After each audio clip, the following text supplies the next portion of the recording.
It's hard to deny what Steve Jobs once said. Your work is going to fill a large part of your life, and the only way to be truly satisfied is to do what you believe is a great work. Let's approach this assessment test question with passion and commitment to excellence to make sure we can tell ourselves once we're done that we tried it to the best of our abilities. You're presented with 2x4 matrix. The matrix has 7 numbers inside, and the 8th number is missing. The numbers are 4, 3, 9, 7, 1, 1, 9, and then comes the missing number, which you need to calculate and select out of 4 possible choices. Choice A, 3, choice B, 4, choice C, 5, and last but not least, choice D, 6. Well, I'm on the same page with you. This question may seem daunting at first, but I know you have the skills and creativity to tackle it. Trust in your abilities, and let's explore all possible solutions together. Let's tackle it as a team.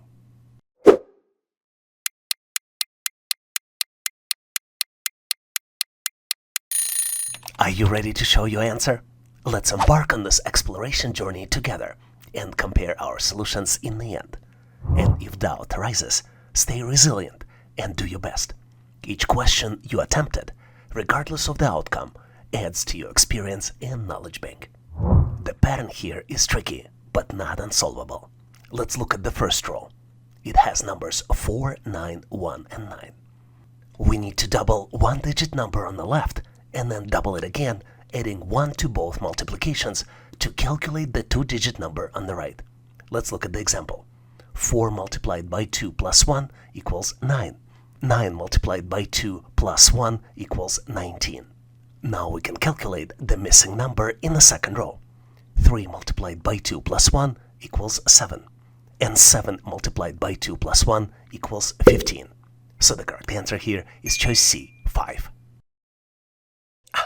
To energize ourselves and successfully solve this question, let's remember educator Marva Collins, who once said, "Success doesn't come to you, you go to it." So take proactive steps to prepare and solve this assessment test question, investing time and effort into honoring your skills and knowledge and approaching each question with determination and confidence. You're presented with cool shape. The shape has 4 numbers and the 5th number is missing. You need to calculate the missing number and select it out of 4 possible choices. Choice A, 94, choice B, 98, choice C, 103, and last but not least, choice D, 105. Are you one of those people ready to give up easily? I hope not. Consider this: every difficult question on the test is your chance to strengthen your skills. Keep pushing. Take a deep breath, have faith in your knowledge, and face this question with courage and tenacity. And know we will support each other in this channel through this obstacle, growing stronger in the process.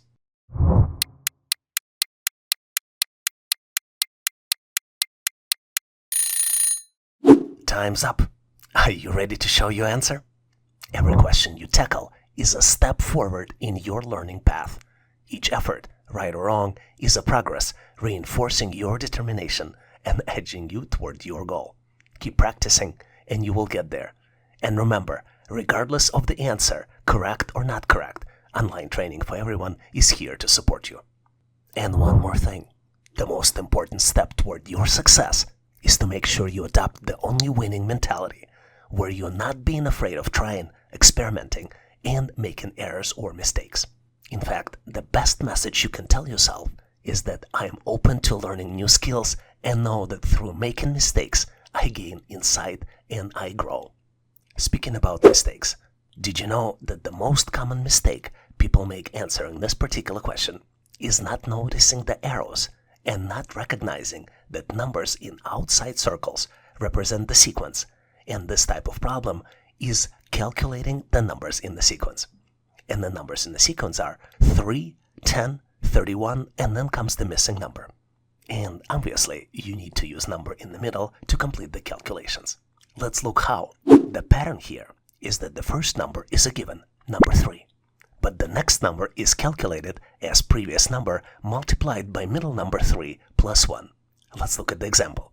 3 multiplied by 3 plus 1 equals 10. Let's continue the calculations for the next number. 10 multiplied by 3 plus 1 equals 31.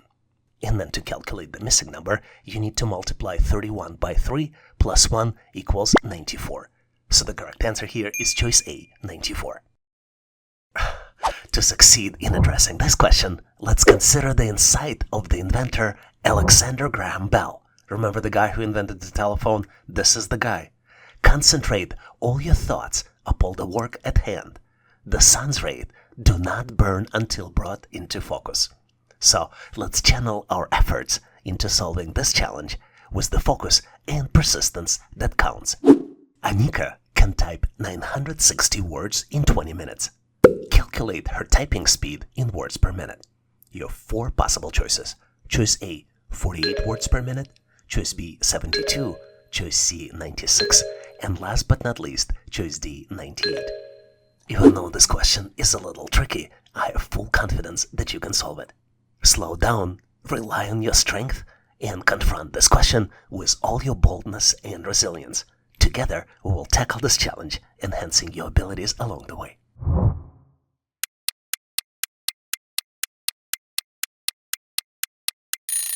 Time's up. Are you ready to show your answer? Keep in mind that you're learning here, and remember that your answer can be correct or not. But what's important is that you're not just seeking the right answer, but also building the mental muscle that will drive your future achievements. So don't be afraid of mistakes and embrace each challenge as an opportunity to grow stronger. And remember, online training for everyone is always here to support you. Speaking about mistakes, you probably would be curious to know that the most typical mistake here is mismatch units of times. A lot of times, test taker might mistakenly calculate the rate using seconds instead of minutes, thus skewing the ratio significantly. For example, if you would erroneously convert time from minutes to seconds, 20 minutes would be 1200 seconds, and the rate would be 960 divided by 1200, which would be 0.8 words per minute. Hey, that's less than 1 word per minute. That's quite a speed, right? In reality, the problem could be solved in 3 simple steps. In step 1, we need to identify total words type and time taken, which would be 960 and 20 minutes, provided in the initial question. In step 2, we need to set up a formula to calculate the rate, which would be words per minute. Rate would be equal total words typed divided by total time in minutes. And in step 3, we would need to do the calculations.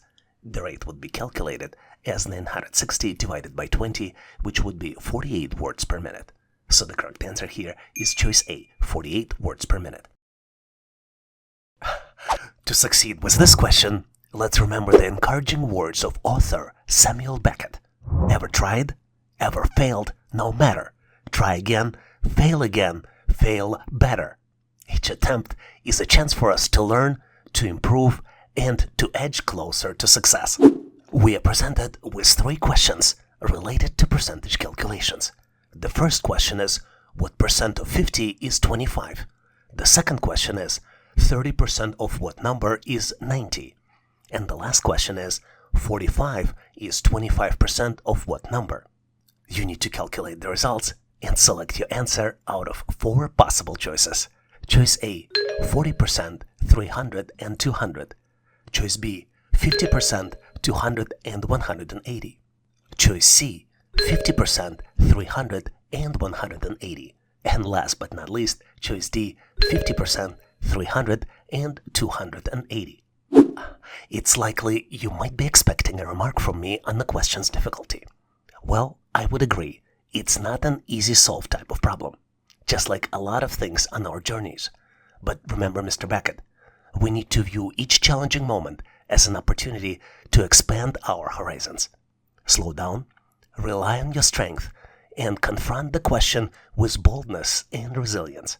Together, we will tackle this challenge, enhancing our abilities along the way.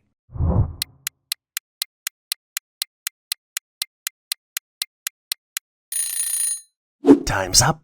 Are you ready to show your answer?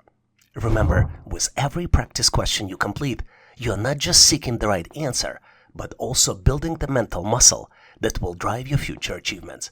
So embrace each challenge as an opportunity to grow stronger. And remember, online training for everyone is always here to support you. The most important step toward your success is to embrace a mindset of exploration and resilience. The key to success is trying new approaches and learning from each mistake and setback. In fact, I recommend you tell yourself a message. My journey of learning embraces each mistake as a stepping stone toward greater knowledge and personal growth. Speaking about mistakes, let's look at the most common mistakes people make solving these types of challenging. Let's start with the first question. What percent of 50 is 25? You might be surprised, but the most common mistake here is misplacing the numerator and denominator. For example, test takers might think that you need to divide 50 by 25 and multiply by 100 to get to the incorrect result of 200%. Well, the correct way to solve it is divide 25 by 50, swap the places of 25 and 50, multiply by 100, and get to the result of 50%.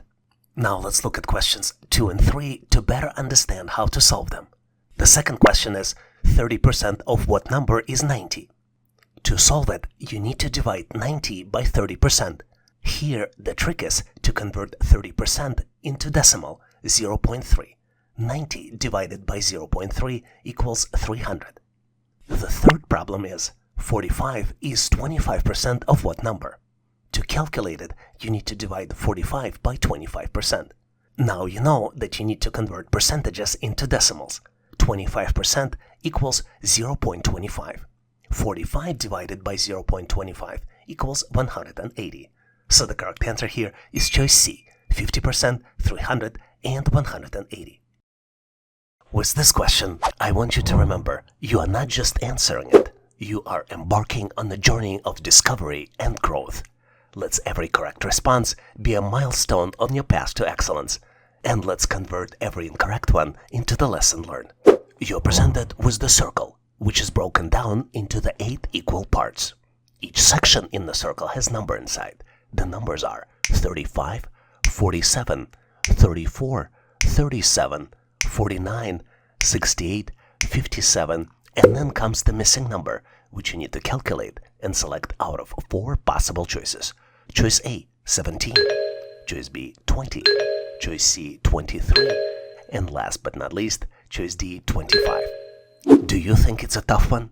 Rest assured, you're not trying to solve it alone. Regardless of your expertise in problem solving, I believe in your abilities. Pause for a moment, harness your creativity, and let's face this challenge together. The answer is just waiting your insightful touch.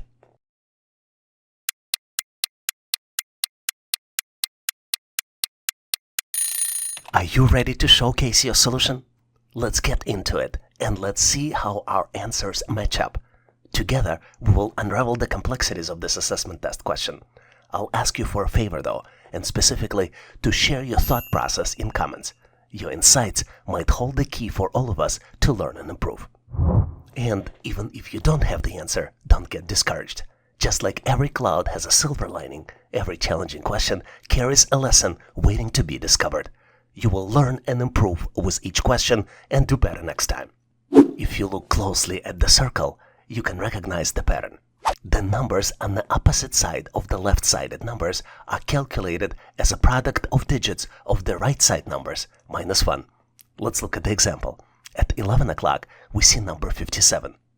5 multiplied by 7 minus 1 brings us to 34, which is the calculated number on the opposite side. Let's apply the same principles to calculate the other numbers. 6 multiplied by 8 minus 1 equals 47. 4 multiplied by 9 minus 1 equals 36 minus 1 and equals 35. Now we can do the missing number. 3 multiplied by 7 minus 1 equals 20. So the correct answer here is choice B, 20. Tackling this question, let's learn from the advice of basketball legend Michael Jordan.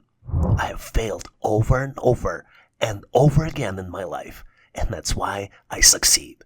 Let's always remember that each effort, whether successful or not, is part of the journey toward your goal. You need to determine the value of x. And all that's known is that 7 multiplied by x minus 2 equals 2x minus 4. Your choices for the answer: choice A, 1, choice B, 2, choice C, 3, and last but not least, choice D, 5. Well, it's likely you're expecting a remark on the question's difficulty. Well, I would agree, it's not a slam dunk type of question. But remember Michael Jordan? He viewed each challenging moment as an opportunity to expand your horizons. Slow down, rely on your strength, and confront this question with boldness and resilience. Together, we will tackle this challenge, enhancing our abilities along the way.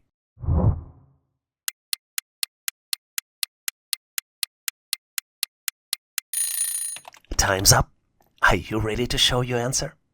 Always remember that with every practice question you complete, you're not just seeking the right answer, but also building the mental muscle that will drive your future achievements. So embrace each challenge as an opportunity to grow stronger. And remember, Online Training for Everyone channel is always here to support you.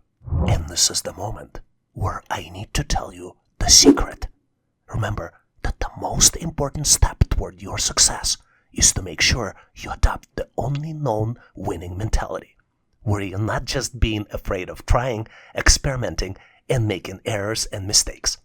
What might help you is that you will continue to tell yourself a message that my desire to learn is fueled by understanding that mistakes are an essential part of personal development.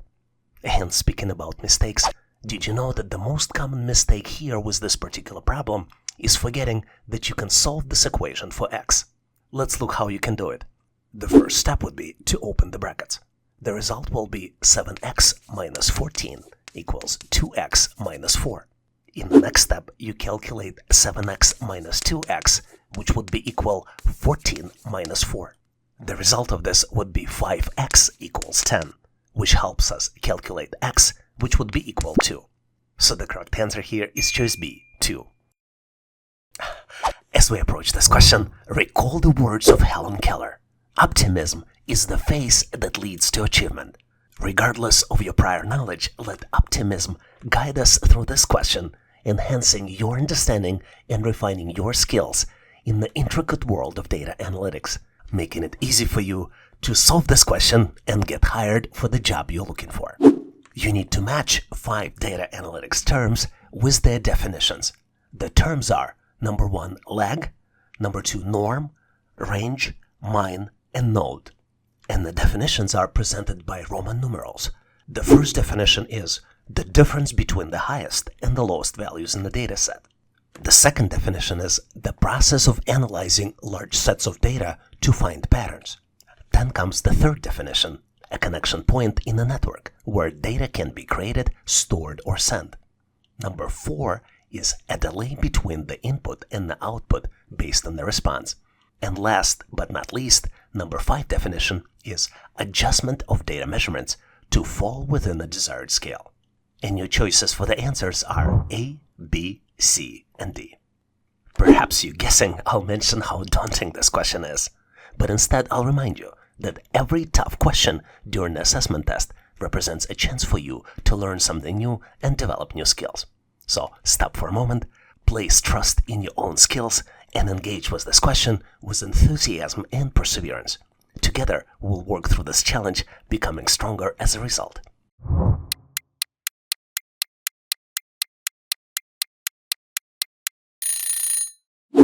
Time's up. Are you ready to show your answer? Keep in mind that you're learning here, and remember that your answer can be correct or not. As you work through this question, remember that each attempt is a building block of your expertise. Correct or not, what truly matters is the effort and learning that guides your journey of excellence. And the solution here is really simpler than you think. The lag is the time of version behind, especially a delay between the input and the output. The norm, short of normalization, is an adjustment of data measurements to fall within a desired range. For example, range might be between 0 and 100. The range represents the difference between the highest and the lowest values in the dataset. Mean is the process of analyzing large sets of data to find pattern. And node is a connection point in the network where data can be created, stored, or sent. After matching terms with definitions, you can see that the correct answer here is choice D. It's hard to deny, but to solve this question, we need to remember the words of Confucius. Our greatest glory is not in never failing, but in rising every time we fall. So let's embrace this challenge as an opportunity for growth and learning, knowing that resilience is the key to success. It is our time to demonstrate it and solve this question, learning new skills at the same time. You're presented with the equation, built with the matchsticks. The equation is not correct right now. An equation is 5 minus 3 equals 8. Your goal is to fix the equation by moving just one matchstick. Yes, just one. It seems so easy, but maybe it is or maybe it isn't. It is possible that this question may seem daunting at first, but I know you have the skills and creativity to tackle it. Trust your abilities and let's explore all possible solutions together. Let's tackle it as a team.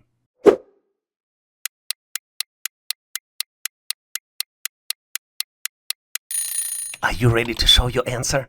Let's embark on this journey together and assess our solutions. And if doubt arises, stay resilient. Each question attempted, regardless of the outcome, adds to your experience and knowledge bank. As I already mentioned, the solution here is simpler than you think. But to get to it, let's understand the rules of the matchstick problems. The first rule is that you cannot use less or greater signs. And the second rule is that you cannot use not equal sign. Wouldn't it be easy to just change the equal sign into greater sign and say 5 minus 3 greater than 8?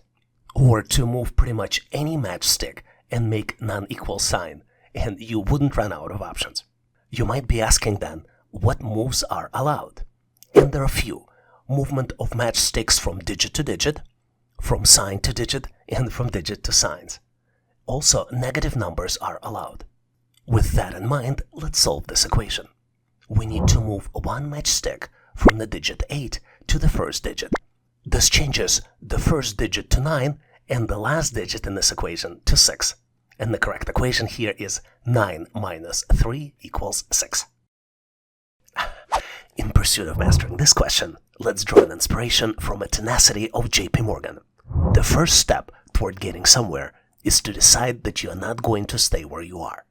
Embrace this mindset as we tackle this financial terms definition assessment test question to enhance your individual capabilities and strengthen your financial acumen. Your objective with this question is to match financial acronyms with their definitions. The 5 acronyms you see on the screen are EPS, FOMO, LTV, NAV, and PEG. And the 5 choices to match them with are represented by Roman numerals. The first definition is a ratio of how much you are borrowing from a lender versus total value of the collateral. The second definition is the portion of a company's profit allocated to each outstanding share of a common stock. The third definition is a stock price to earnings ratio divided by the growth rate of its earnings. The fourth definition is anxiety that an exciting or interesting event may currently be happening elsewhere. And last but not least, the fifth definition is the value per share of a mutual fund or an ETF. Perhaps you're guessing I'll mention how daunting this question is, but instead I'll remind you that every tough question during the assessment represents a chance for your development. Stop for a moment, place your trust in your own skills, and engage with the question with enthusiasm and perseverance. Together, we'll work through this challenge, becoming stronger as a result.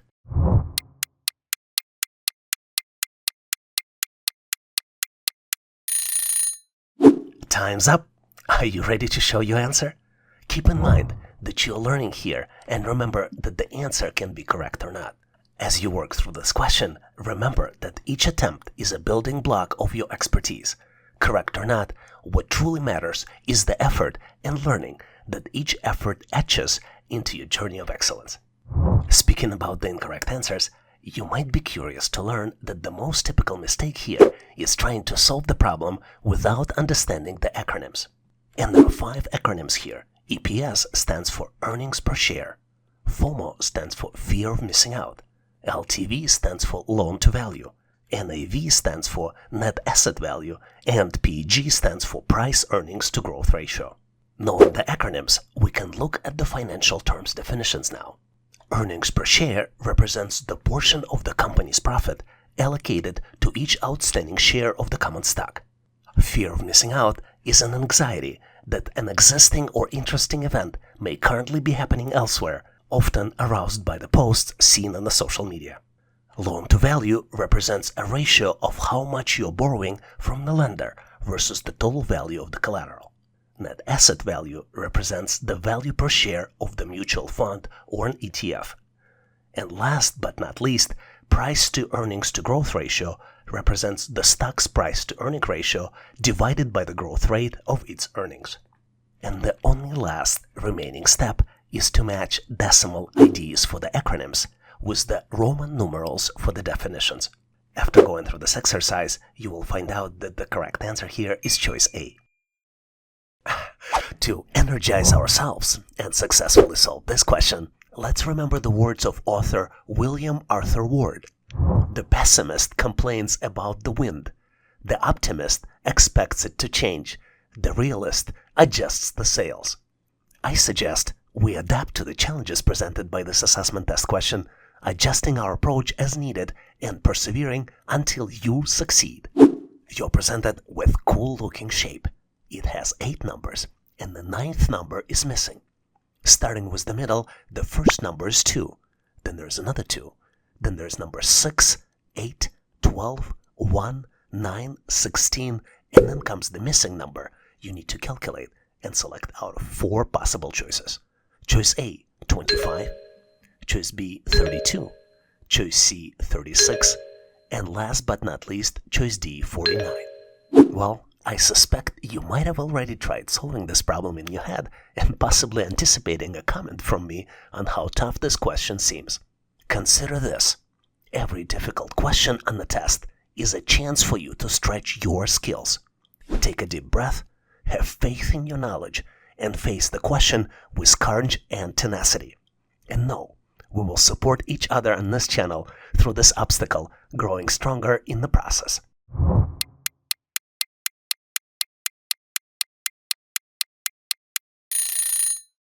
Time's up. Are you ready to show your answer? Remember, every question you tackle is the step forward in your learning path. Each effort, right or wrong, is a progress, reinforcing your determination and edging you toward your goal. Keep practicing and you will get there.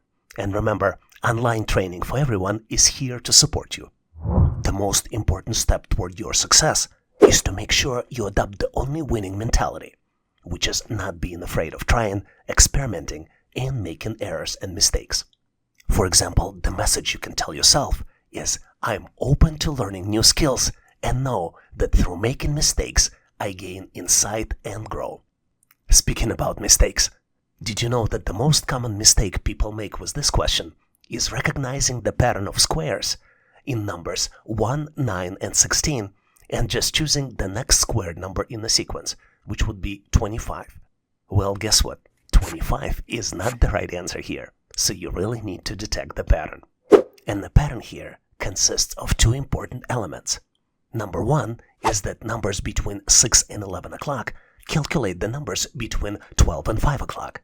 And to complete the calculations, you need to do division and square of numbers using the number in the middle.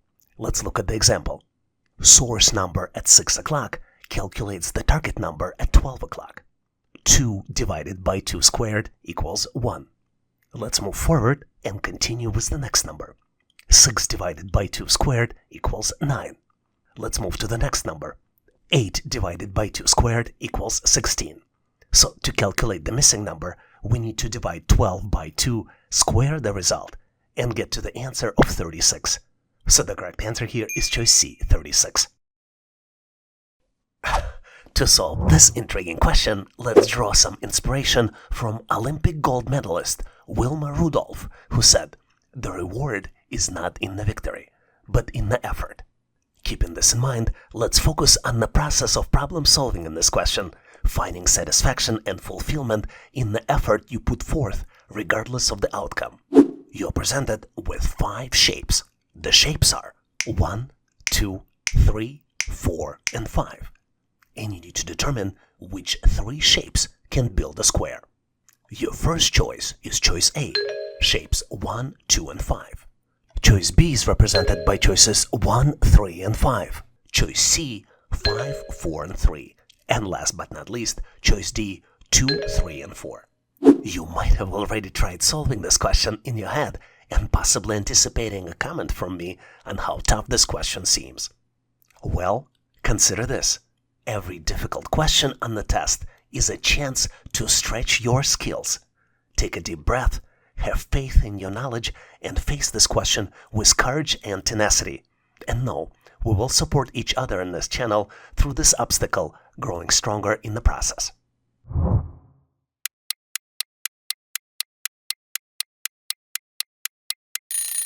Time's up. Are you ready to show your answer? Every question you tackle is a step forward in your learning path. Each effort, right or wrong, is a progress, reinforcing your determination and edging you toward your goal. Keep practicing and you will get there. And remember, online training for everyone is here to support you. And the first step toward your success is to make sure you're not afraid of trying, experimenting, and making errors. In fact, the best approach you can adopt is to tell yourself, I seek to discover new knowledge, aware that mistakes are simply lessons in disguise. Speaking about mistakes, you probably would want to know that the most common mistake to solve this problem is manipulating with all 5 shapes presented instead of focusing on only 3 answer choices provided. Let's look closely how it works. Take a look at choice A, shapes 1, 2, and 5. Can you really form a square with these shapes? Take a look at choices C and D as well, and see if this is a possibility. Another mistake a lot of test takers make is forgetting that the shapes could be rotated. I'm pretty sure you're not one of them. Make sure to try to rotate the shapes in your mind to see if they can fit to build the target object. In fact, to solve this problem, you need to select the shapes 1, 3, and 5, rotate them, and build a square. So the correct answer here is choice B, 1, 3, and 5. To excel in solving this challenge, let's remember the wisdom of Helen Keller. Alone, we can do so little. Together, we can do so much. This sentiment highlights the power of unity and collaboration. So let's combine our strength and focus our efforts on solving this question together with unwavering determination and teamwork. You're presented with the Cipher puzzle, and you need to decode the message. Company leader presented the Cipher puzzle, revealing that the word team was encoded as VGCO.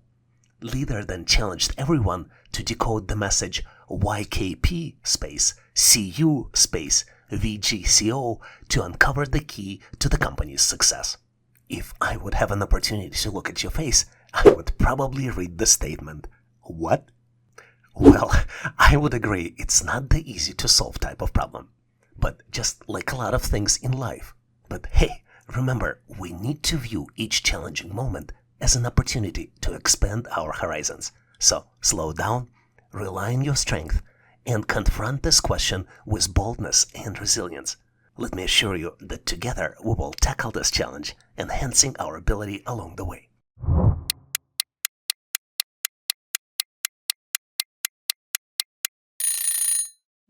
Time's up.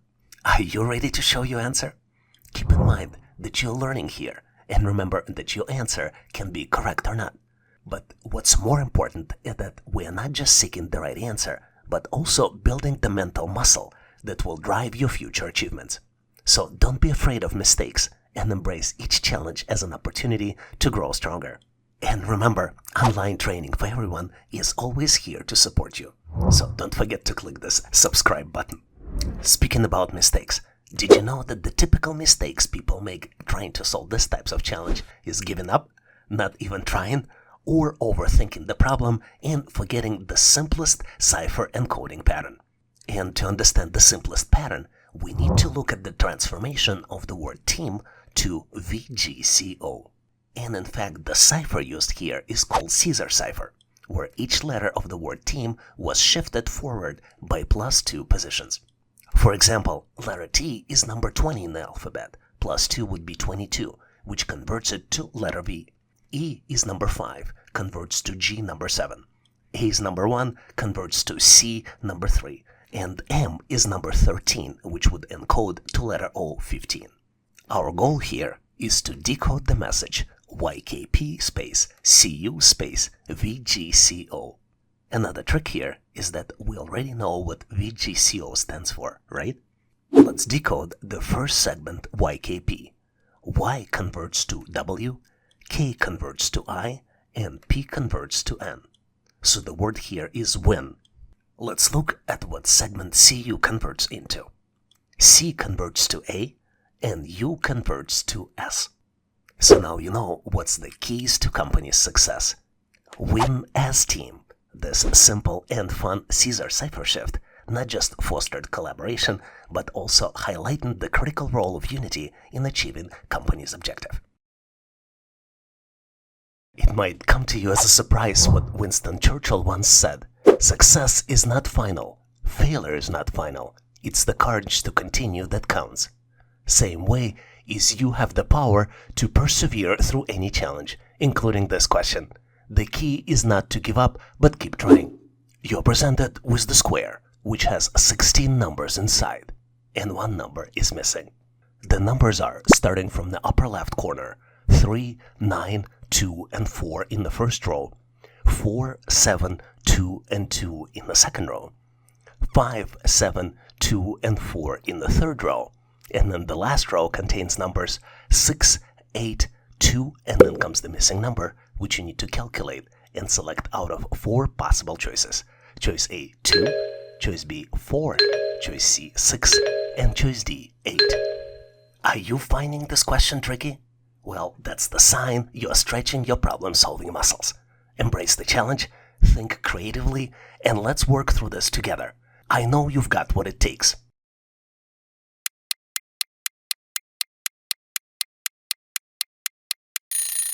Are you excited to share your solution? Let's roll up our sleeves and begin the comparison. Remember though, even if uncertainty looms, keep your optimism shining. Every challenge encountered, whether conquered or not, fosters growth and resilience. The pattern here is rather simple. The last 2 digits in each row are equal to the sum of the first 2 digits multiplied by 2. Let's look at the example. The first row has numbers 3, 9, 2, and 4. 3 plus 9 equals 12, multiplied by 2 equals 24. Let's look at the other rows. 4 plus 7 multiplied by 2 equals 11 multiplied by 2 and equals 22. 5 plus 7 multiplied by 2 equals 24. And then the last row, where we calculate the missing number, where 6 plus 8 multiplied by 2 equals 28. So the correct answer here is choice D, 8. Remember the wisdom of Ralph Waldo Emerson? What lies behind us and what lies before us are tiny matters compared to what lies within us. This wisdom should help us tap inside our own potential and help us solve this particular question.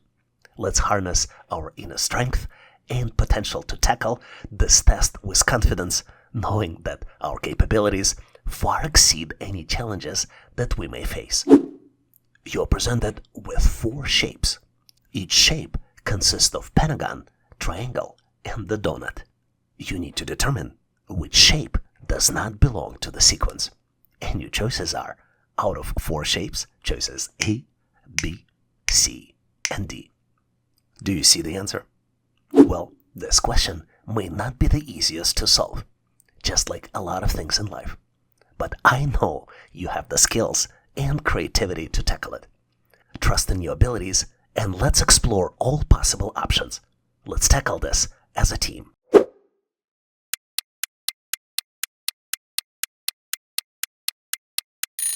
Are you ready to show your answer? I have no doubts that together we can get to the right answer. And I know that you definitely gave it a try by pausing this video. Remember that every attempt, regardless of the outcome, contributes to your personal growth and development. And the solution here might be easier than you think. To solve it, you need to rotate the shapes to put them into the equal position. For example, we can use position of the shape A as a base position. And this will help us equalize all the shapes to see the difference and find the answer. We can keep shape A in the same position. All we need to do is to rotate shapes B, C, and D. And once you put all 4 shapes side by side, then you can see that the donut in the shape D is in the right corner instead of the left corner for the shapes A, B, and C. So the correct answer here is choice D. Do you remember Mr. Thomas Edison, who famously attempted to invent the light bulb thousands of times? I hope you would agree that it might be a good idea to take a cue from Mr. Edison, who also famously remarked, "Our greatest weakness lies in giving up. The most certain way to succeed is always to try just one more time." Let's persevere through this test question, understanding that perseverance is the key to unlocking your full potential. You're presented with 3 cool-looking shapes. Each shape has 5 numbers inside. The first shape has numbers 16, 24, 8, 3, and 11. The second shape has numbers 14, 21, 7, 3, and 10. And then the third shape has numbers 27, 36, 9, 4, and then comes the missing number, which you need to calculate and select out of 4 possible choices. Choice A, 10, choice B, 12, choice C, 13, and last but not least, choice D, 17. I would agree with you, this question may not be the easiest thing to solve, just like a lot of things in life. But I have full confidence that you have all the required skills and creativity to tackle it. In fact, it doesn't go beyond the typical math. And I know that you will definitely give it a try by pausing this video.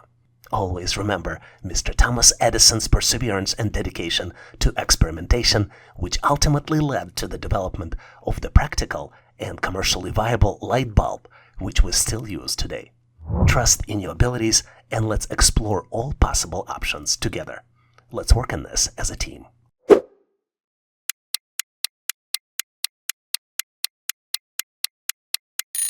Are you ready to show your answer? I truly hope your answer is correct. But remember, regardless of the outcome of it being correct or not, every attempt contributes to your personal growth and development. The pattern here is much simpler than you think. Instead of digits, let's add letters here, so I can reference them in the calculations. Let's add letters A, B, C, D, and E. And the pattern here is that A plus B equals C. C divided by B equals D, and D plus B equals E. Let's look at the first shape as an example. 16 plus 8 equals 24. 24 divided by 8 equals 3. 3 plus 8 equals 11. Let's confirm it with the second shape. 14 plus 7 equals 21. 21 divided by 7 equals 3. And last, 3 plus 7 equals 10. And now is the good time to calculate the missing number.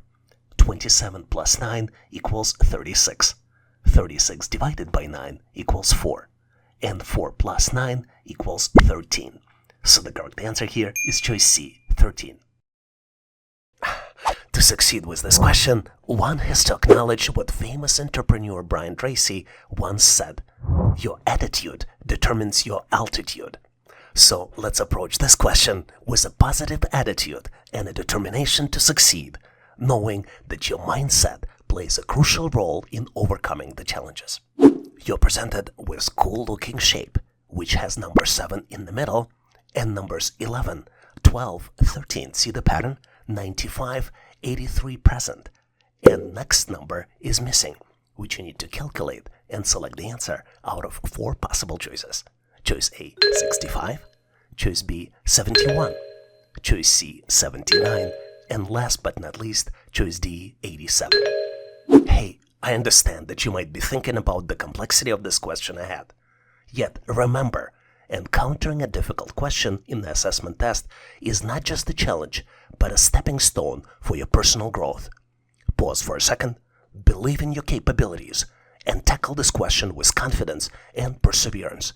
Remember, we are in this together, ready to overcome the hurdle and come out more robust. Make sure you do your best trying.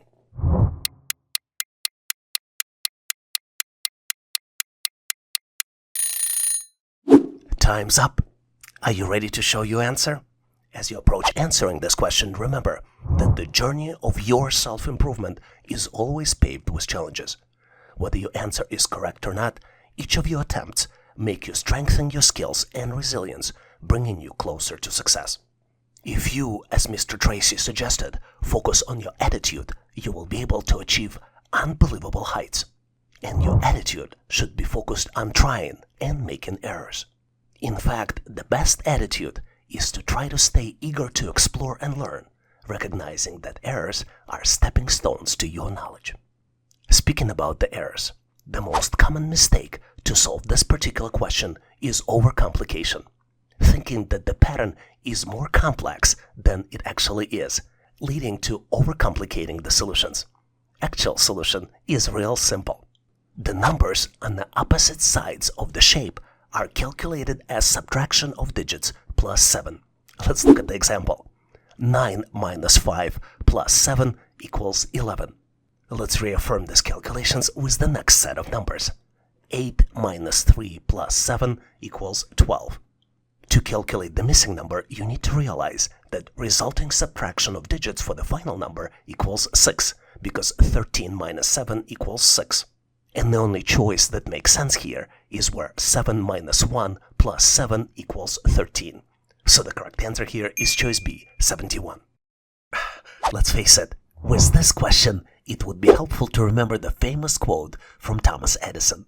I have not failed. I've just found 10,000 ways that won't work. He used this quote to describe his work on inventing the light bulb. And I'm thinking, why don't we approach this question with a mindset of experimentation and resilience, knowing that each attempt brings you closer to finding the right solution. You're presented with 3 triangles. Each triangle has surrounding numbers on the outside and the number in the middle. The first triangle has numbers 1, 2, 3, and then number 7 in the middle. The second triangle has numbers 2, 3, and 4, see the pattern? And then number 14 in the middle. Then the third triangle has numbers 3, 4, and 5. Again, I see the pattern repeating.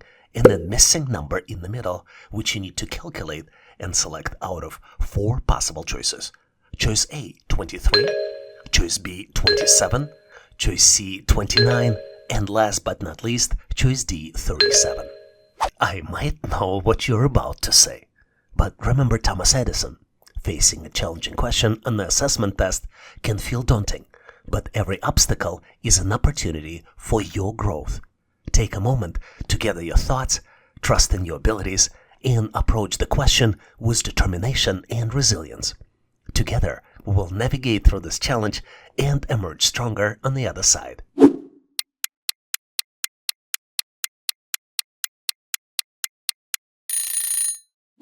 Time's up.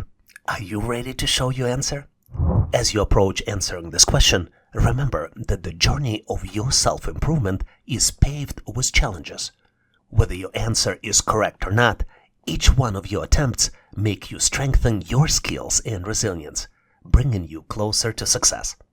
And what you will learn through these experiences is that a lot of times solving the challenge is simpler than you think. For example, in this question, the pattern is that the bottom numbers multiplied with the addition of top number calculate the number in the middle of the triangle. Let's look at the example in the first leftmost triangle. 3 multiplied by 2 plus 1 equals 7. Let's verify this pattern with the middle triangle. 4 multiplied by 3 plus 2 equals 14. And now we can calculate the missing number. 5 multiplied by 4 plus 3 equals 23. So the correct answer here is choice A, 23. You can't argue, but with this question, you're not just a participant. You are a maestro leading the orchestra of your own potential. Let your brilliance resonate in your answer as well to help you accomplish your goals on your journey. You are presented with 3 by 3 square.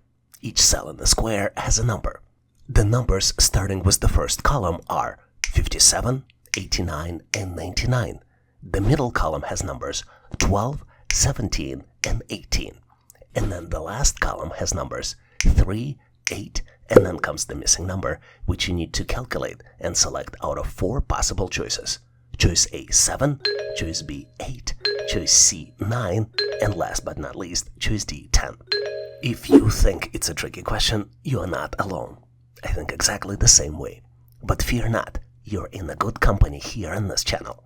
Whether you're a seasoned problem solver or just starting out, I have confidence in your abilities.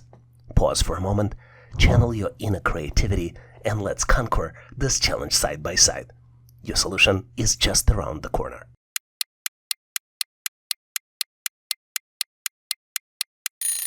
Are you prepared with your solution? I am curious to compare the notes, so I am moving forward so we can share our answers. If you look closely, you can easily recognize the pattern. The calculations here are organized in each row from left to right. Next number in the row is calculated as the sum of digits from the previous one. Let's look at the first row calculations. The number in the upper left corner is 57. 5 plus 7 equals 12, and 1 plus 2 equals 3. Let's look at the second row. Second row starts with the number 89. 8 plus 9 equals 17. And then 1 plus 7 equals 8. The third row starts with the number 99. 9 plus 9 equals 18. So to calculate the missing number, we need to add 1 plus 8, and the result of this is 9. So the correct answer here is choice C, 9. I hope you would agree with Helen Keller, who famously remarked that character cannot be developed in ease and quiet. Only through experience of trial and suffering can the soul be strengthened, ambition inspired, and success achieved. So let's embrace the challenges of this question as opportunity to cultivate resilience and unlock your full potential. You're presented with 4 shapes. There are numbers under each shape. The first shape has number 33. The second shape has number 44. The third shape has number 55. And then comes the shape with the missing number. You need to calculate and select the missing number out of 4 possible choices. Choice A, 77. Choice B, 99. Choice C, 111. And last but not least, choice D, 132. I need to remind you that facing a challenging question in the assessment test can feel daunting. But remember, every obstacle is an opportunity for your growth. Take a moment to gather your thoughts, trust in your abilities, and approach the question with determination and resilience. Together, we will navigate through this challenge and emerge stronger on the other side.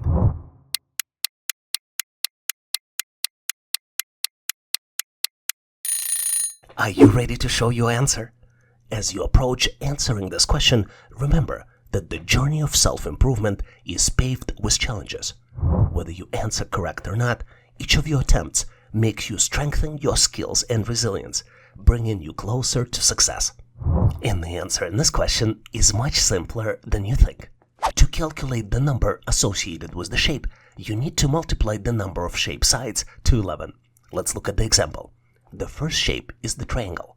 Triangle has 3 sides, 1, 2, and 3.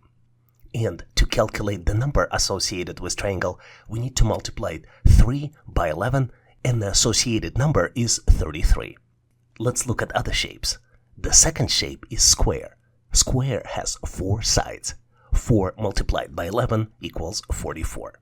The next shape is pentagon. Pentagon has 5 sides. 5 multiplied by 11 equals 55. And now comes the most interesting part. Did you know that the shape with 12 sides is called the decagon?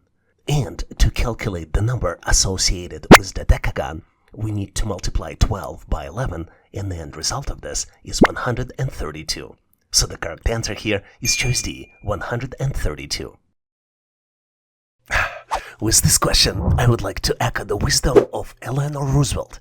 You gain strength, courage, and confidence by every experience in which you really look fear in the face.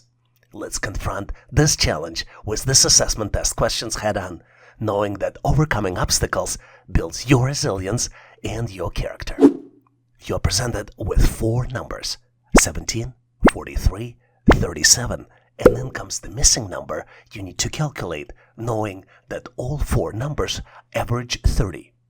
Your choices for the answers are choice A, 21, choice B, 22, choice C, 23, and last but not least, choice D, 25. Well, this question may seem daunting at first, but I know you have the skills and creativity to tackle it. Trust in your abilities, and let's explore all possible solutions together. Let's tackle it as a team.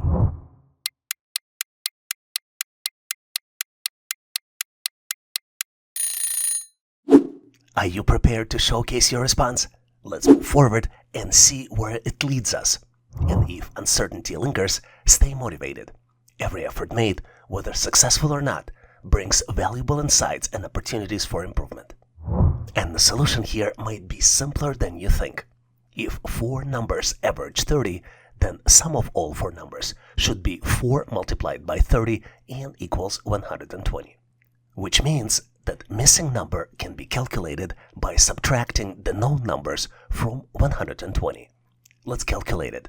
120 minus 17 minus 43 and minus 37 equals 23. So the correct answer here is choice C, 23. Admit it or not, but genius is 1% inspiration and 99% perspiration. And this is not my quote, this is famously remarked by Thomas Edison. So let's put in the hard work and dedication required to excel in this assessment, knowing that consistent effort leads to greatness. You're presented with 3 shapes. Each shape has smiley face, arrow, and then hexagon. The 4th shape is missing. You need to determine which one to select, and select the 4th shape out of 4 possible choices. Choices A, B, C, and D. This question may seem daunting at first, but I know you have the skills and creativity to tackle it.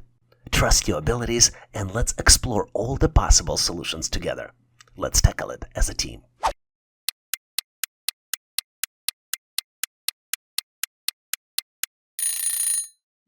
Are you prepared to showcase your response? Let's move forward and see where it leads us. And if uncertainty lingers, stay motivated.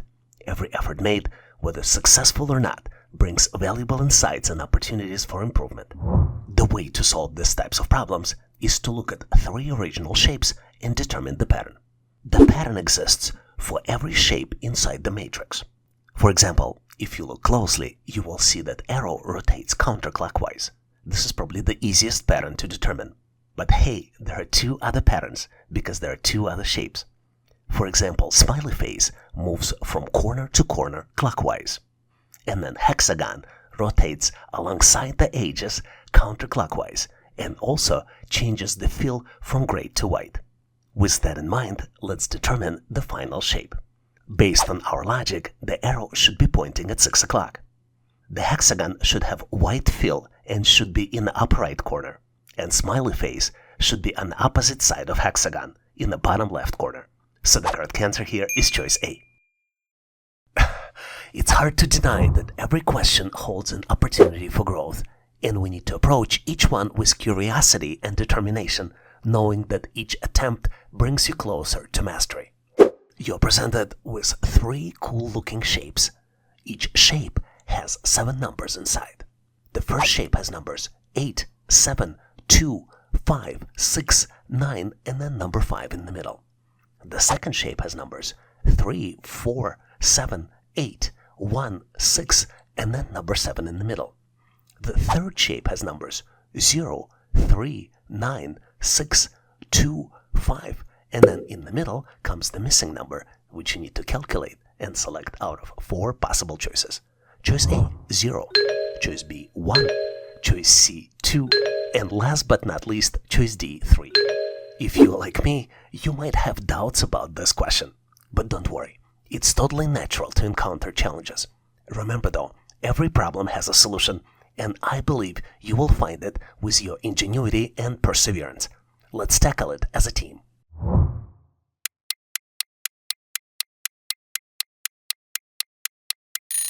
Are you prepared to showcase your response? Let's start the discussion and see where it leads us. And if uncertainty lingers, stay motivated. Every effort made, whether successful or not, brings valuable insights and opportunities for improvement. As you might have guessed, to calculate the number, we need to detect the pattern. And pattern here is simple, but not very obvious. The pattern is that the sum of all inside numbers minus the sum of the outside numbers calculates the middle number. Let's look at the example. In the first shape, the inside numbers are 5, 7, and 9. And the sum of 5, 7, and 9 minus the sum of 2, 6, and 8 equals 5. Let's confirm our calculations by looking at the second shape. 6 plus 4 plus 8 minus 1 plus 3 plus 7 equals 7. And now we can calculate the missing number. 5 plus 3 plus 6 minus 2 plus 0 plus 9 equals 3. So the correct answer here is choice D, 3. In this section, we will look at the most common customer service test questions we typically see on the test. A customer service test is a type of assessment used by employers to evaluate candidates' customer service skills, abilities, and aptitude for dealing with customers. Customer service test assesses various aspects of customer service, such as communication skills, problem-solving abilities, empathy, and professionalism. The typical purpose of the customer service test is to determine candidates' potential for delivering high-quality customer service and their fit for a customer-facing role. This test helps employers to assess how well a candidate can handle customer interactions, resolve issues, and represent the customer in a positive manner. Let's look at some sample customer service test questions we typically see on the test. Here's a truly amazing question which tests your customer service skills. As a retail store worker, imagine you're carrying a big basket of fresh fruits. Suddenly, a customer comes up to you and asks where she can find a coffee. Which response would be the best way to handle the situation? You're presented with 4 possible choices. Choice A: politely walk past the customer without saying anything because you need to replenish the fruits in the store shelves. Choice B: gently put down the basket of fruits and show the customer where the coffee is located. Choice C: explain to the customer verbally where she can find the coffee. And then last but not least, choice D: request the customer to wait and come back to her after you finish dealing with the fruits. Take a close look to see if you can come up with the answer. Tricky question, don't you think so? But I'm sure by now you already know the answer, so I'm moving forward to share with you my version of the solution. And obviously, if you have a better way to solve it, please make sure to post in comments. The most important thing in these types of question is not just to pick the answer, but have a rationale and strategy on how to answer them. I used 4 customer service principles to answer this question.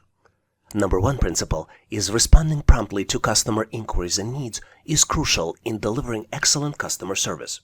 Second principle is that offering direct customer assistance, such as guiding the customer to the product they're seeking, shows attentiveness and care.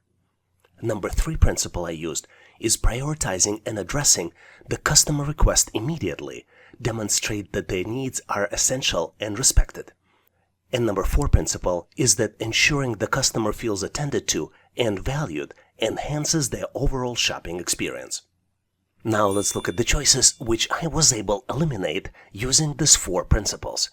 I eliminated choice A: silently walk past the customer because you need to upgrade the fruits in the store. This choice is incorrect because it neglects customer request and it does not address her needs, resulting in poor customer service. It also allowed me to eliminate choice C: explain to the customer verbally where she can find the coffee. Obviously, providing verbal information is helpful, but option C does not acknowledge the importance of assisting the customer hands-on, which can have a more positive impact on her shopping experience. And last but not least, choice D: request the customer to wait and come back to her after you finish dealing with the fruit, was eliminated because this choice is not ideal. It delays addressing the customer request and may lead her feeling ignored and unimportant during her shopping journey. Excellent customer service involves being responsive and attentive to customer needs promptly.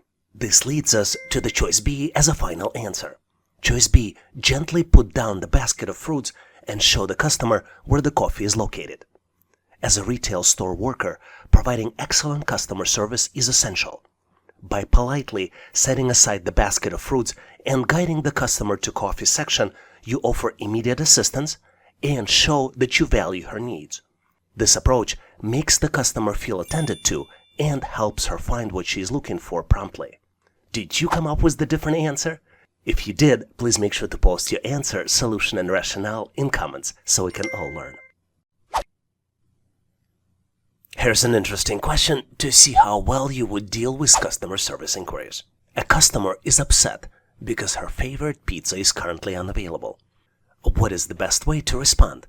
And you're presented with 4 possible choices. Choice A. Tell the customer to speak with the manager to resolve the issue. Choice B. Offer the customer an alternative pizza option. Choice C. Inform the customer that you will check if the desired pizza is in stock. And last but not least, choice D. State that handling this matter is not within your responsibility. Take a close look to see if you can come up with the answer. Are you ready? If not, please make sure to pause this video to see if you can come up with the answers, because I'm moving forward to share with you my version of the solution. And obviously, if you have a better way to resolve it, please make sure to post in comments. As you might have guessed, this question is not about picking one of the choices. This question is about a fundamental customer service principles and how you use them to answer this particular question. You also want to make sure to mention all these principles when you're answering this question in person. So what are those principles? There are 4 of them.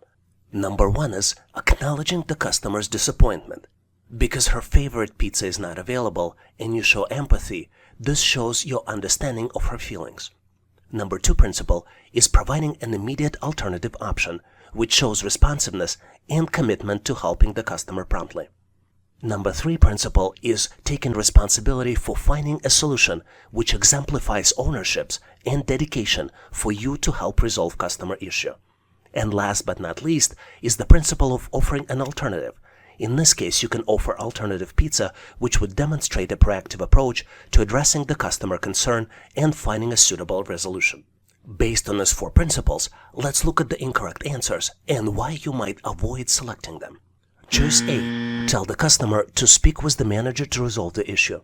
Using this selection passes the responsibility to the manager and may make customer feel ignored and dismissed, and it is important to take initiative and attempt to assist the customer directly. Choice C. Inform the customer that you will check if the desired pizza is in stock is a good choice. But this is not the best choice. While this response shows some willingness to help, it may leave the customer waiting for the solution. Offering an immediate alternative is a more proactive approach. And last incorrect choice is choice D. State that handling this matter is not within your responsibility. Telling the customer that it's not your responsibility can come across as unhelpful and may lead to further dissatisfaction. You should strive to assist the customer as much as possible within your capacity. So as you might have figured out, I believe that the correct answer to this question is choice B. Offer an alternative pizza option. By offering an alternative pizza option, you address the customer's disappointment and demonstrate willingness to help. In addition to the suggestion, you can also offer to search for her favorite pizza flavors in competitor brands. This approach helps turn a negative situation into a positive one, where you learn more about the customer and find the proactive solution as possible suitable alternative. What do you think about this question? Do you agree with this solution? Do you have a better way to solve it? Please make sure to post your answer and rationale in comments. In this section, we will look at the sample questions for cognitive test, which represents an assessment used by employers to evaluate candidates' mental abilities such as problem solving, critical thinking, and memory. The questions in the test can vary, but typically involve math problems, logic puzzles, spatial reasoning, and verbal comprehension. Let's look at some sample cognitive assessment test questions we typically see on the test. What's interesting about this problem is that it seems unsolvable, but if you make one correct assumption, it's so easy to solve it. You're presented with the shelf of items from the coffee shop, and the items are cupcakes and cookies. There are 3 sets of items, and 2 sets have price tags associated with them, and the last set does not, and you need to calculate the price tag for the last set. The first set consists of 1 cookie and 1 cupcake, and the price tag for the first set is $7. The second set consists of 2 cookies and 1 cupcake, and the price tag for the second set is $12.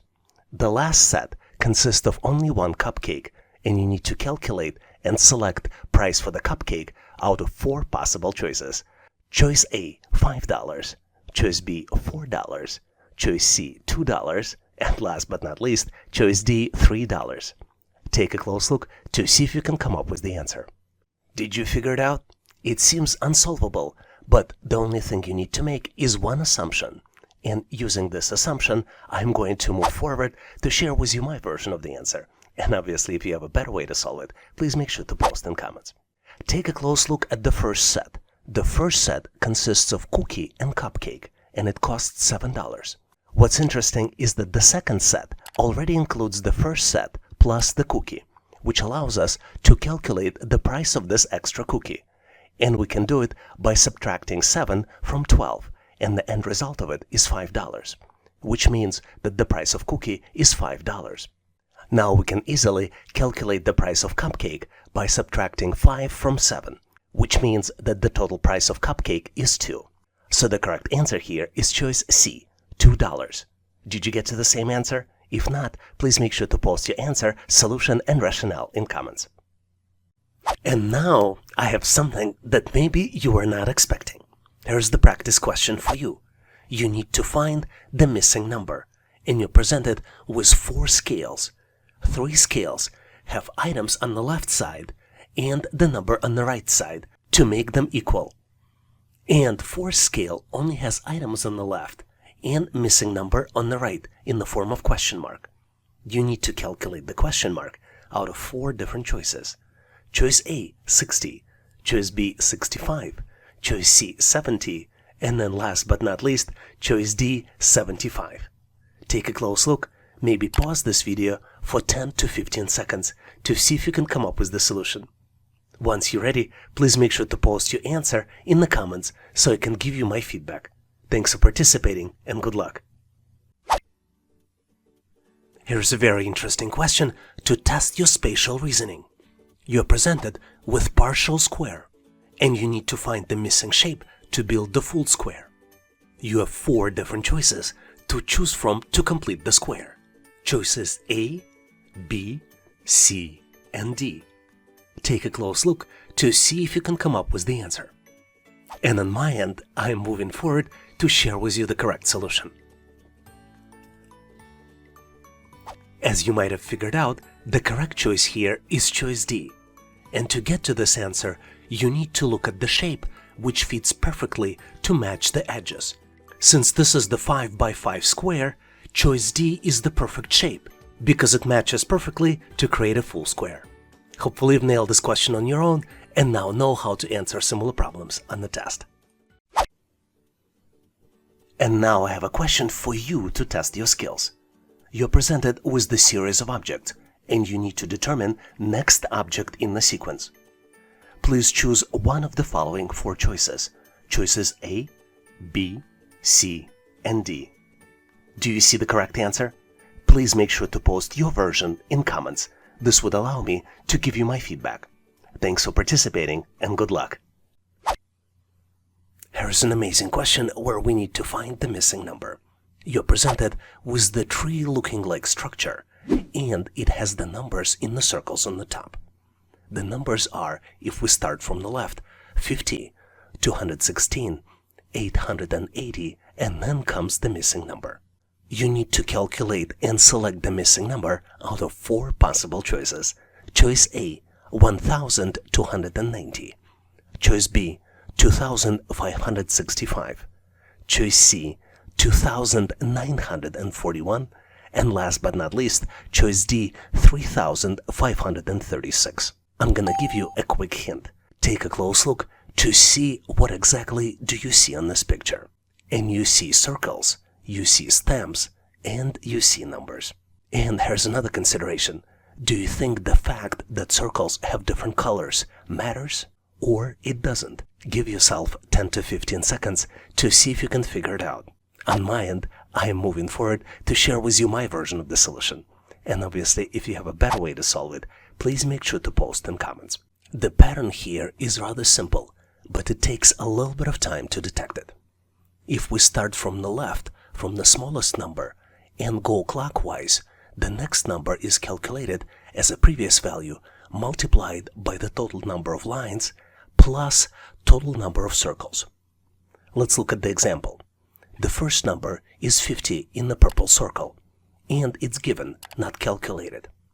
The second number, though, is calculated previous number 50 multiplied by 4 plus 16, and the result of this is 216. Third number is calculated as 216 multiplied by 4 plus 16 and equals 880. Now you might be wondering what is 4 and where it came from and what is 16. The 4 is number of stem lines in this structure. Let's count them. 1, 2, 3, and 4. And 16 is the total number of circles.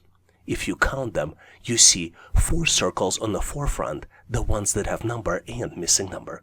And then there are also 12 circles in the background. Now we have all of this information and we can calculate the missing number. It is calculated as 880 multiplied by 4, then we add 16, and the end result of this is 3,536. So the correct answer here is choice D, 3,536. Hopefully you've nailed this problem and now know how to answer similar problems on the test. But in case you need more challenges like this, please make sure to check out the description for additional resources. One of the most frequent questions we get on this channel is how to improve your pattern recognition skills. This is so important because it's an essential skill to help you pass an employment assessment test. Let me introduce you to one of the most common English pattern called palindromes. Palindromes is a letter-based pattern which allows you to read the same word backwards and forwards. Let's look at some key examples of the words that used in the test. For example, words radar, civic, level, a race car, henna, madam, noon, pop, eve, kayak, rotator, stats, tenet, wow, and a lot of others. Do you know any those other words, interesting palindromes that I didn't mention here? Please make sure to post them in comments so we can all learn. And now let's continue to get you ready for the test. Here's an absolutely phenomenal question, which is absolutely not obvious how to solve it. Instead of one question mark, you need to find 2 question marks. You're presented with 3 triangles. All triangles have a circle on the top. Blue triangle has 3 numbers inside. Starting from the top, the numbers are 3, 7, and 4, and number on the top is 6. Yellow triangle has numbers 2, 4, and 2. And there is a missing number on the top. Green triangle has numbers 5, 9, and 4, and missing number on the top. Take a close look to see if you can find 2 missing number and select out of 4 different choices. Choice A, 10 and 4. Choice B, 1 and 8. Choice C, 6 and 3. And choice D, 2 and 2. Do you know the answer? I gotta tell you, the answer is not really obvious, but I know how smart you are, and together we should be able to solve it. Are you ready? Hear me out. The pattern here is that to calculate the number on the top of the triangle, you need to use inside upper number added to the number on the right, and then you should subtract the left number. For example, for the blue triangle, which has all the numbers, the calculations will be 3 plus 7 minus 4 equals 6. For the green triangle, the calculations will be 5 plus 9 minus 4 equals 10. And for the yellow triangle, the calculations will be 2 plus 4 minus 2 equals 4. So the correct choice here is answer A, 10 and 4. Did you figure it out? Please make sure to post your answer, rationale, and thought process in comments.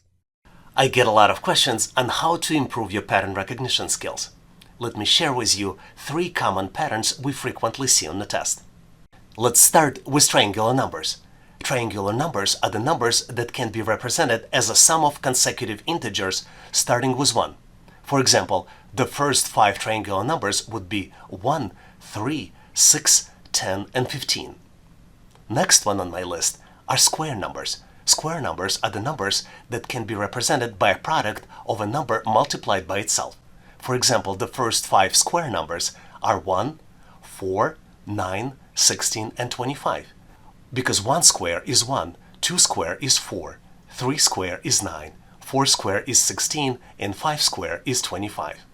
And last but not least on my list are cube numbers.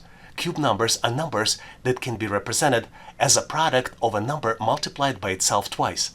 For example, the first 5 cube numbers are 1, 8, 27, 64, and 125. Because 1 cube is 1, 2 cube is 8, 3 cube is 27, 4 cube is 64, and 5 cube is 125. Do you know any other interesting numerical patterns I didn't mention here? Please make sure to post them in comments so we can all learn. And now let's continue to get you ready for the test. Here's the question of intermediate complexity we frequently see on the test. You're presented with 4 shapes, and one shape has a missing number in the middle. You need to calculate the pattern and calculate the missing number, selecting it by one of 4 possible choices.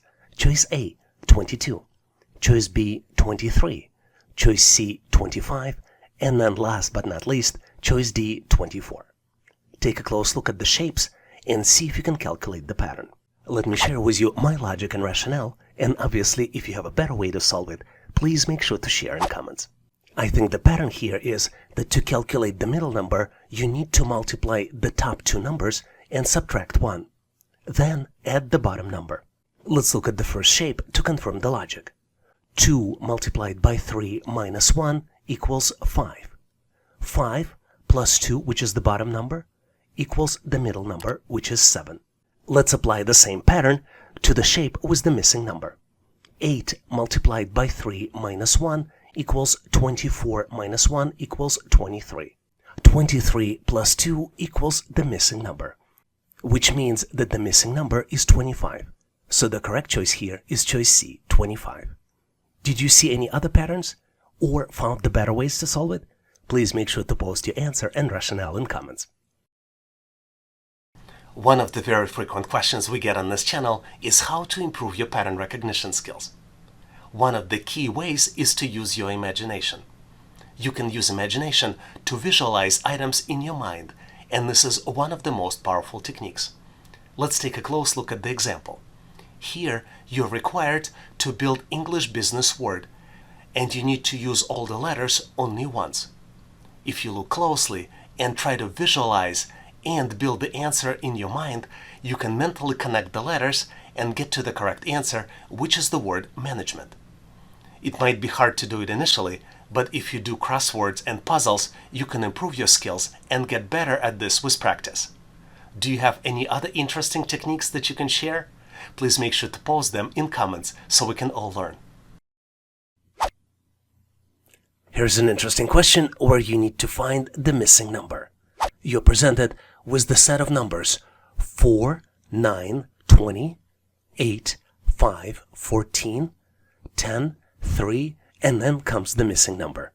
You need to select or calculate the missing number out of 4 possible choices. Choice A, 4. Choice B, 11. Choice C, 13. And choice D, 34. Take a close look at this 3x3 matrix to see if you can come up with the solution. I hope by now you have a good understanding of the problem, and maybe pause this video trying to solve it, because on my end I'm moving forward to share with you my version of the solution. And obviously if you have a better way to solve it, please make sure to post in comments. And the pattern here is that the manipulation with the left and the middle number calculate right column's number. Basically, in each row, the third number is the sum of half of the first number and 2 times the second number. Let's look at the specific calculations. The first row has numbers 4, 9, and 20. 4 divided by 2 plus 9 multiplied by 2 equals 2 plus 18 and equals 20, which is exactly the number in the third column. Second row contains numbers 8, 5, and 14. 8 divided by 2 plus 5 multiplied by 2 equals 4 plus 10 and equals 14. And now we are ready to calculate the missing number. 10 divided by 2 plus 3 multiplied by 2 equals 5 plus 6 and equals 11. So the correct choice here is choice B, 11. Do you have a better answer? Please make sure to share your thoughts and rationale in comments. Here's the problem for you to test your business math skills as well as attention to details. You need to calculate the value by multiplying number of coins in the cent clock by the number of dollar signs. You need to select out of 4 possible choices. Choice A, 190. Choice B, 200. Choice C, 210. And last but not least, choice D, 230. Once you complete the calculations, please make sure to post your answer and calculations in comments so I can give you my feedback. Thanks for participating and good luck. Here's a rather unexpected question you might frequently see on the test. You need to determine during which period revenue declined, and you're presented with the profit and loss chart that covers periods from 2018 to 2024. On the chart, you see 3 lines representing revenue, expenses, and taxes. And you need to select the final answer out of 4 different choices. Choice A, the period between 2018 and 2020. Choice B, the period between 2019 and 2020. Choice C, the period between 2020 and 2021. And choice D, the period between 2023 and 2024. Give yourself a little bit of time, maybe pause this video to see if you can come up with the solution. I'm pretty sure that by now you found it, but I'm going to move forward and reveal you my version of the solution anyway. And if you know the better way to solve it, please make sure to post in comments. The way I see it is that the revenue goes down between the period of 2020 and 2021, which is represented by the blue line. In 2020, the revenue was about 9.5 units, and then in 2021, it went down to approximately 8.5 units. All other highlighted periods in the question indicate revenue increases. Did you see it differently? Please make sure to post your answer in comments. In this section, we will look at the work simulation test, which is used to evaluate candidates' ability to perform tasks and skills required for the job. The questions on this type of test typically involve simulated scenarios and tasks that are similar to what the candidate would encounter on the job, such as data analysis, customer service, and problem solving. Let's look at some sample work simulation assessment test questions to get you ready. Here's a very interesting question to determine how well you can work with others. You need to determine what is the best way to schedule a meeting with the client who is based in a different time zone and has limited availability. You need to select out of 4 possible choices. Choice A, schedule the meeting without considering the client's time zone. Choice B, email the client with several date and time options without specifying the time zone. Choice C, check the client's time zone and suggest several date and time options that work for both the client and your manager. And last but not least, choice D, schedule the meeting during your manager's preferred time slot without considering the client's availability or time zone. Take a close look to see if you can select the right answer. And I'm moving forward to share with you my version of the answer. And obviously, if you have a better way to solve it, please make sure to post in comments. I believe the correct answer here is choice C. Option C is the best choice because it takes into consideration the client's availability and time zone. There are 2 stakeholders in this action, your manager and your client. And you need to check the time zone and suggest several date and time options that work for both the client and your manager. This will ensure that the meeting is scheduled at a convenient time for both parties, and this minimizes the risk of confusion and miscommunication. Let's also look at other options to determine why they might be incorrect. Let's look at option A. It is wrong because it ignores the client's time zone, which will lead to scheduling conflicts. Option B is also incorrect because it does not specify the time zone, which can cause confusion and miscommunication. And last but not least, option D is incorrect as well because it disregards the client's availability and time zone, which can lead to scheduling conflicts and damage the company's reputation. When you solved this challenge on your own, did you come up with a different answer? If this is the case, please make sure to post your answer and solution in comments. Very frequently on the test, companies look at your customer service skills. This is one of these types of questions. You work as a CSR and need to help troubleshoot internet connectivity. What is the best approach to troubleshoot slow internet speeds for a customer? You're presented with 4 choices and you need to select one. Choice A, ask the customer to restart their modem and transfer to technical support if issue persists. Choice B, ask the customer to restart their computer and transfer to technical support if issue persists. Choice C, Ask the customer to check their internet connection and transfer to technical support if the issue persists. And last but not least, choice D, walk the customer through the thorough troubleshooting process, including resetting the modem and computer, checking cables and connections, and testing the internet speeds. Take a close look to see if you can come up with the answer. If you need to pause this video, feel free to do this to reread the answers and select the correct one.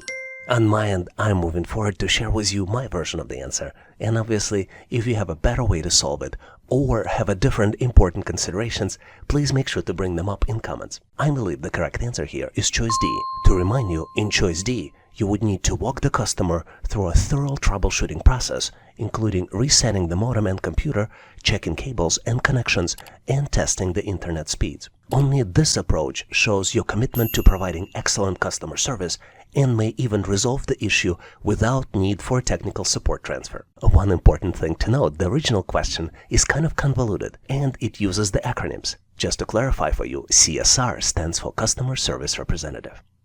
And now let's look at the incorrect choices A, B, and C, to see why they are incorrect. I think those options are incorrect because they only involved asking the customer to perform a single action and then transferring them to technical support. This approach may not resolve the issue and it may result in a customer having to wait longer for the resolution. Did you come up with the different answer? If you did, please make sure to post your answer, considerations, and thought process in comments. Here's a very interesting question on how to provide recommendation to your manager for the new product line. Your manager wants you to provide a recommendation on whether to continue investing in the new product line based on your analysis of the sales data. What is the best approach to analyze the sales data and provide the recommendation? You're presented with 4 different choices. Let's look at each one of them. Choice A. Conduct a simple analysis of the sales data and provide recommendation based on initial findings. Choice B. Conduct a comprehensive analysis of the sales data, including market trends and competitor data. Provide a recommendation based on your findings. Choice C. Provide a recommendation based on personal opinion and expertise without conducting any analysis of the sales data. And last but not least, choice D. Provide a recommendation based on the sales data from a similar product line without analyzing the sales data for the new product line. Take a close look to see if you can select the correct answer. Are you ready? Ready or not, I am moving forward to share with you my version of the answer. And obviously, if you have a better way to solve it, please make sure to post in comments. I think the correct answer here is choice B. In choice B, you need to conduct a comprehensive analysis of the sales data, including market trends and competitor data. Provide a recommendation based on your findings. I think this choice is correct because it allows you to provide a thorough understanding of the sales data, ensuring more accurate and informed recommendation. Conducting a comprehensive analysis of the sales data is essential in making an informed decision for your manager. Let's also look at the incorrect choices to determine why they are incorrect. Option A is too simplistic and can get the result in an incomplete assessment of the sales data. Option C is unreliable and can be seen as unprofessional since it's based on personal opinion and experience without any supporting data. And last but not least, choice D is not recommended since it involves using sales data from a similar product line, which may not be relevant to the new product line. Was your answer different? If it was, please make sure to post your answer and solution in comments. In this section, we will look at Microsoft Excel questions frequently used in a test. Microsoft Excel test is a standardized assessment designed to measure an individual's proficiency in using this powerful spreadsheet software application. This test assesses a candidate's knowledge and skills in various Excel functions, formulas, data manipulation, formatting, and data analysis. It is commonly used by employers during the hiring process to determine a candidate's level of Excel proficiency. This assessment typically includes a variety of Excel tasks and exercises that range from basic to more advanced functionalities within Microsoft Excel. These tasks might involve creating and formatting spreadsheets, performing calculations using formulas and functions, managing data sets, creating charts and graphs, and demonstrating an understanding of data analysis techniques. Let's look at some sample Microsoft Excel test questions we typically see on the test. Here's an amazing question which is frequently used for analyst Excel assessment test. Steve is analyzing the dataset of sales transactions, which has gaps in data after system crash. Which formula should he use to determine the number of all revenue-generating transactions? And you're presented with the dataset as well as 4 different choices. Choice A, count A2 through A11. Choice B, count A, and then the ranges E2 through E11. Choice C, count blank, and then in parentheses, dataset D2 through D11. And last but not least, count if C2 through C11, and then star in quotes. Take a close look to see if you can come up with the answer. What's interesting about this question is that all answers will generate the output, so there are no errors that will be generated. But to answer this question, you need to solve the business problem. And as usual, I'm going to move forward to share with you my version of the solution. And if you have a better way to solve it, please make sure to post in comments. I believe the correct answer here is choice B, count A for the range E2 through E11. Once we enter this formula, you can see that there are 8 records that are not blank. Let's count them. 1, 2, 3, 4, 5, 6, 7, and 8. And ultimately, this choice B, will count the number of non-blank cells in the revenue column. Since the revenue column contains the total revenue generated by each transaction, the result of this formula will be equal to the number of transactions for which revenue was generated. And this particular formula will help us answer the question, how many transactions actually generated the revenue? Now let's look at other choices to better understand why they are incorrect. Choice A, where formula is used, is count, and the ranges A2 through E11. There are 9 values counted as a result of this formula. And in fact, this formula will count the number of non-blank cells in the ID column. Since each transaction has a unique ID, the result of this formula will help us answer the question, how many valid transactions were there in total? Now let's look at choice C, count blank for the range D2 through D11. This formula returns value of 1. And this is absolutely correct, because this formula counts the number of blank cells in the quantity column. And it helps us answer the question, how many transactions had no units sold? And last but not least is choice D, count if for the range C2 through C11 with the star in quotes.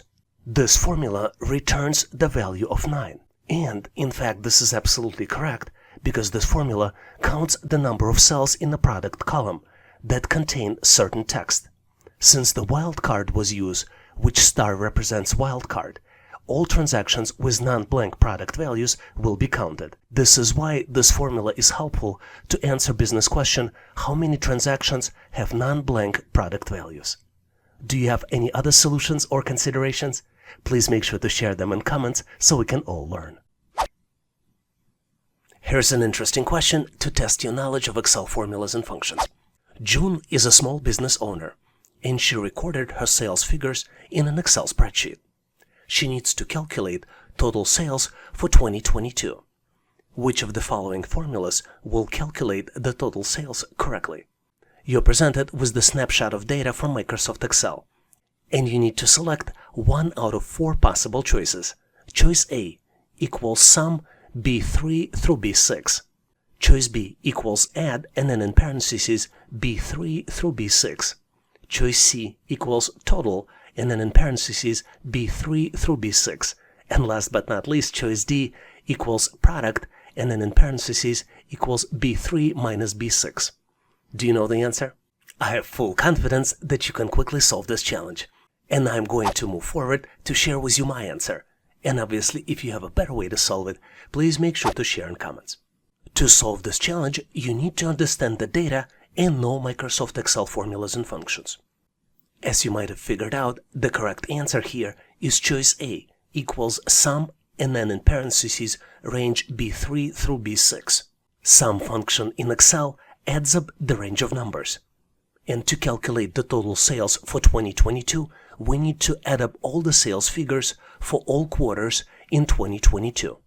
As you can see, column B represents the sales data for 2022, and rows 3 through 6 represent quarterly sales. Now we know that the correct answer is choice A equals sum, and then in parentheses, cell B3 through B6. Let's look at why other options are incorrect.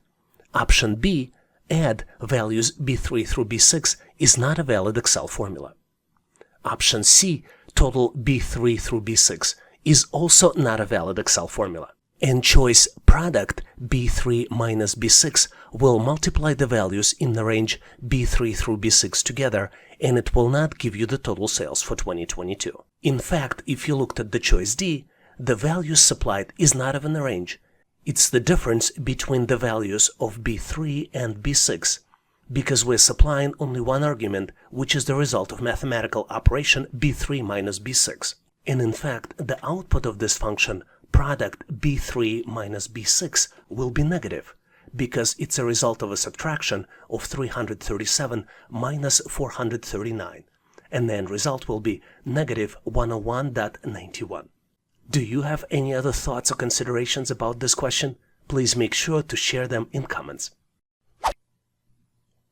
Here's an amazing question to test your knowledge of frequently used Microsoft Excel functions. Lakshmi needs to determine the smallest quarterly sales amount for 2023. Which of the following formulas can she use in Microsoft Excel to accomplish this? You're presented with the snippet of data, and you have 4 different choices to choose from. Formula min, and then you have values in parentheses, table B3 through table E6. Choice B, min fs, and then value in parentheses, B3 through E6.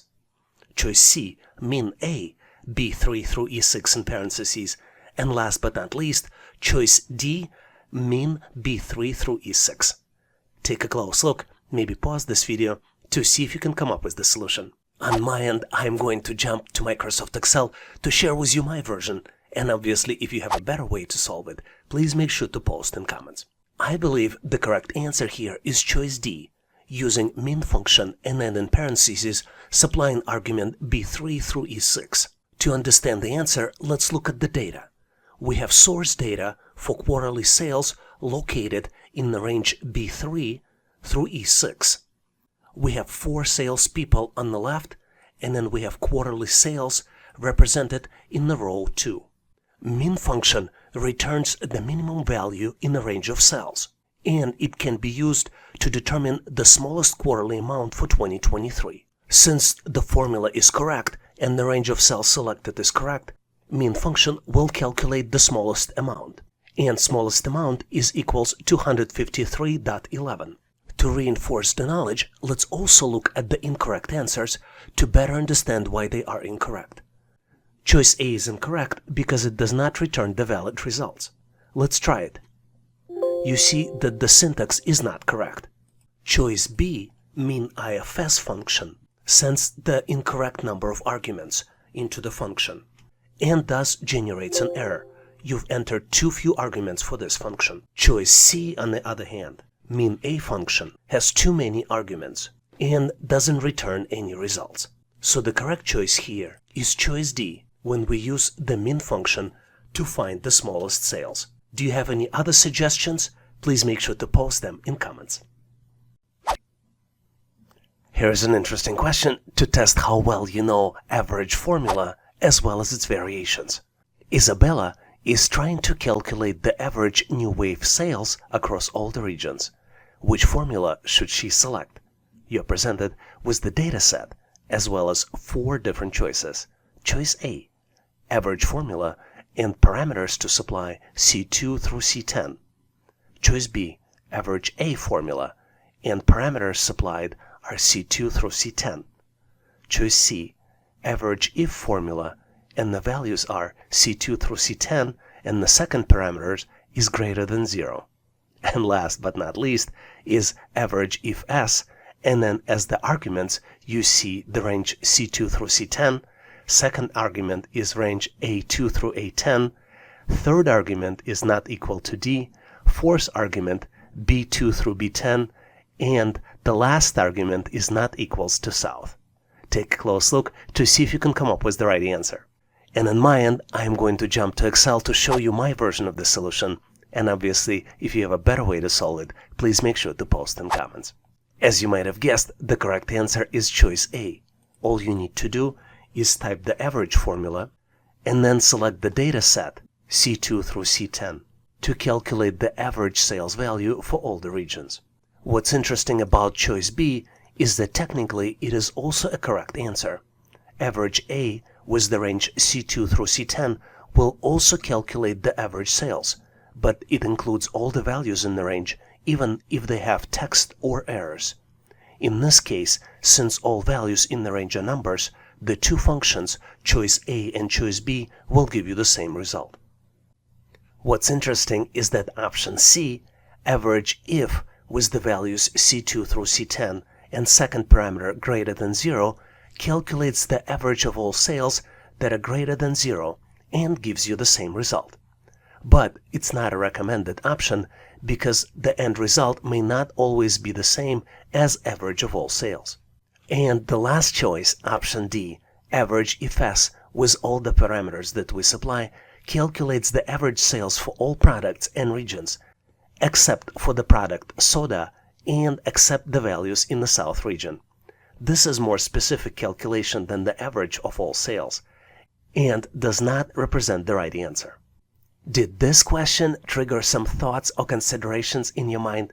Please make sure to share in comments so we can all learn. And now, here's the practice question for you. In this question, I'm not going to give you the answer, but instead, I'm going to ask you to post your solution in comments so I can give you my feedback. June is a small business owner, and she recorded her sales figures in Excel spreadsheet. She needs to calculate total sales for 2022. Which of the following formulas will calculate the sales correctly? You're presented with the data set and 4 different choices. Formulas are sum, add, total, and product, and they point to the range B3 through B6. Take a close look to see if you can answer the business question. And once ready, make sure to post your answer in comments so I can give you my feedback. Thanks for participating and good luck.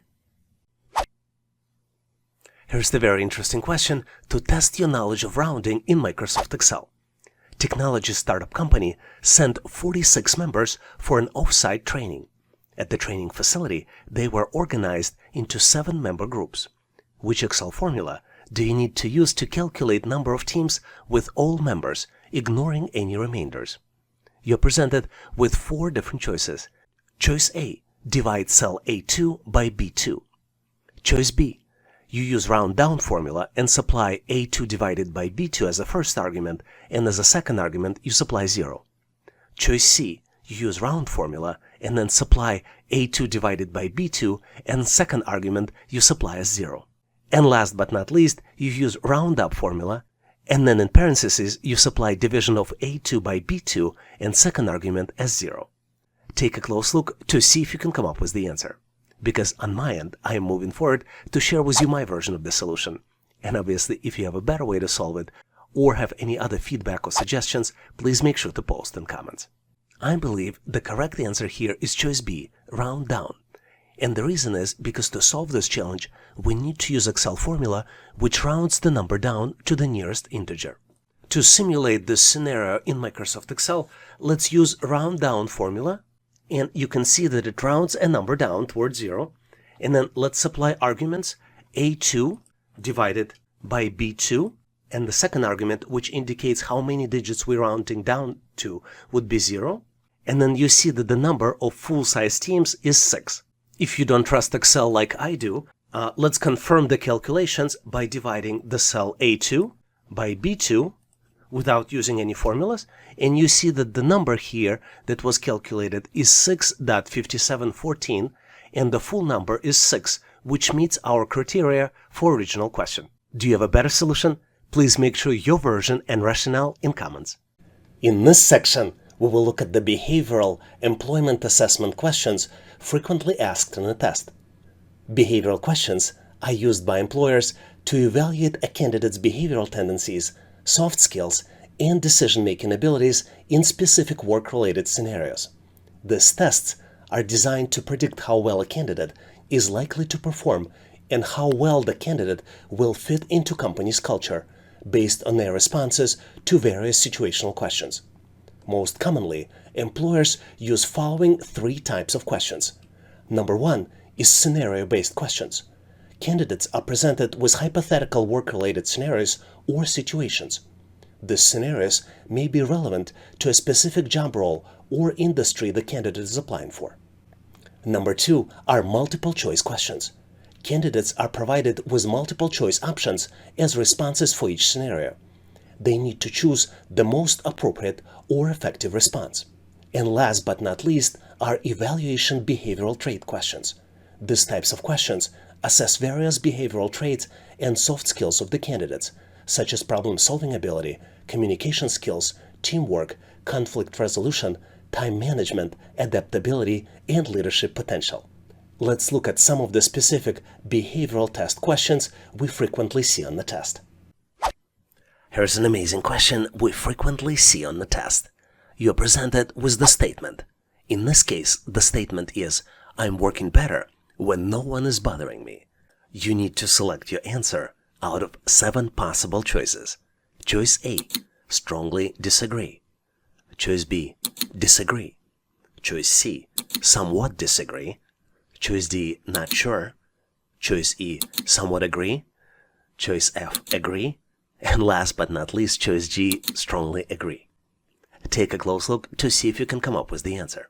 This is a tricky question, so in addition to just selecting the answer, I would recommend that you build a mental strategy on how to answer and why are you selecting this particular choice. Are you ready? Let's move forward, so I'll share with you my version of the answer. And obviously, if you have a better way to solve it, please make sure to post in comments. Before answering this question, let's take a close look to see what employer is looking for. I believe in this particular question, employer is looking for specific qualities and skills related to teamwork and collaboration. What's interesting is while the statement, I'm working better when no one's bothering me, might reflect preference for working independently, this is not correct.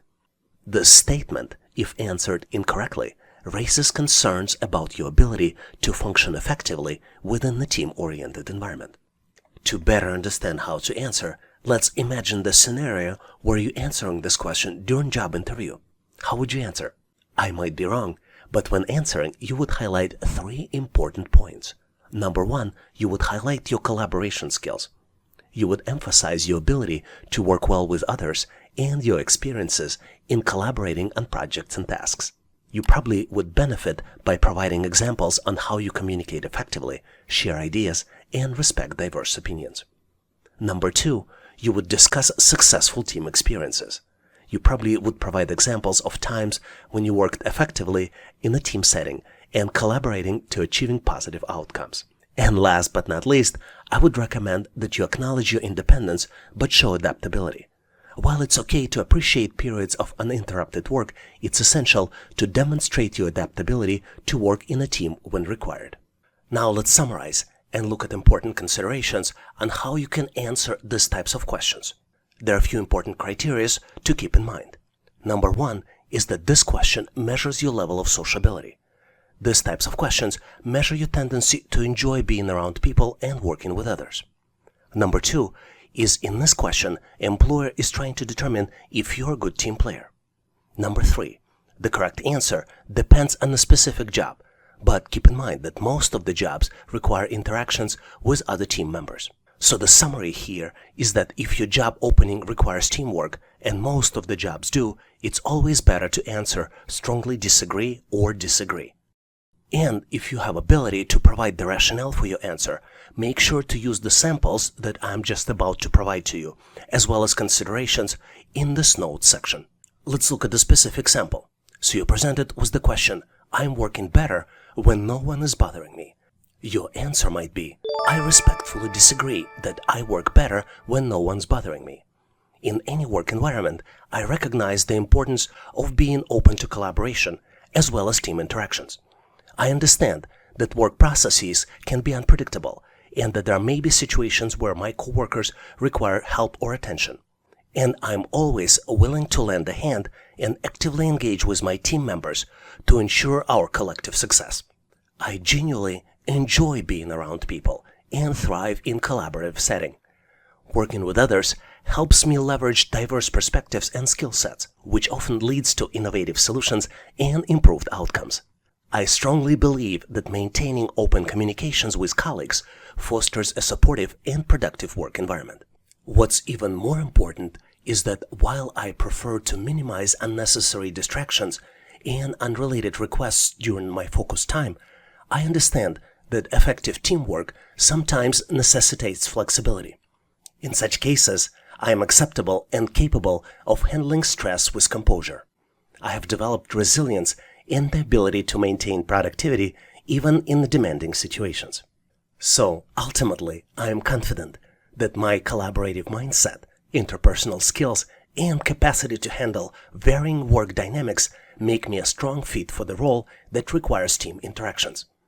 I am committed to contributing my best efforts to the team's success and fostering a positive and productive work environment. This is why, when I was presented with the question, I am working better when no one bothering me, I chose choices A, strongly disagree, or choice B, disagree. What are your thoughts and experiences answering this type of question? Could you please share your thought process and rationale in comments so we can all learn? We get a lot of questions on how to excel on behavioral assessment tests for employment. I believe that to succeed in behavioral tests, you must adopt a comprehensive approach that showcases authenticity, self-awareness, job relevance, a balanced perspective, as well as the art of supporting examples. Let's look at each one of them in more details. Number 1 is embrace authenticity. Authenticity forms the foundation of successful behavioral assessment.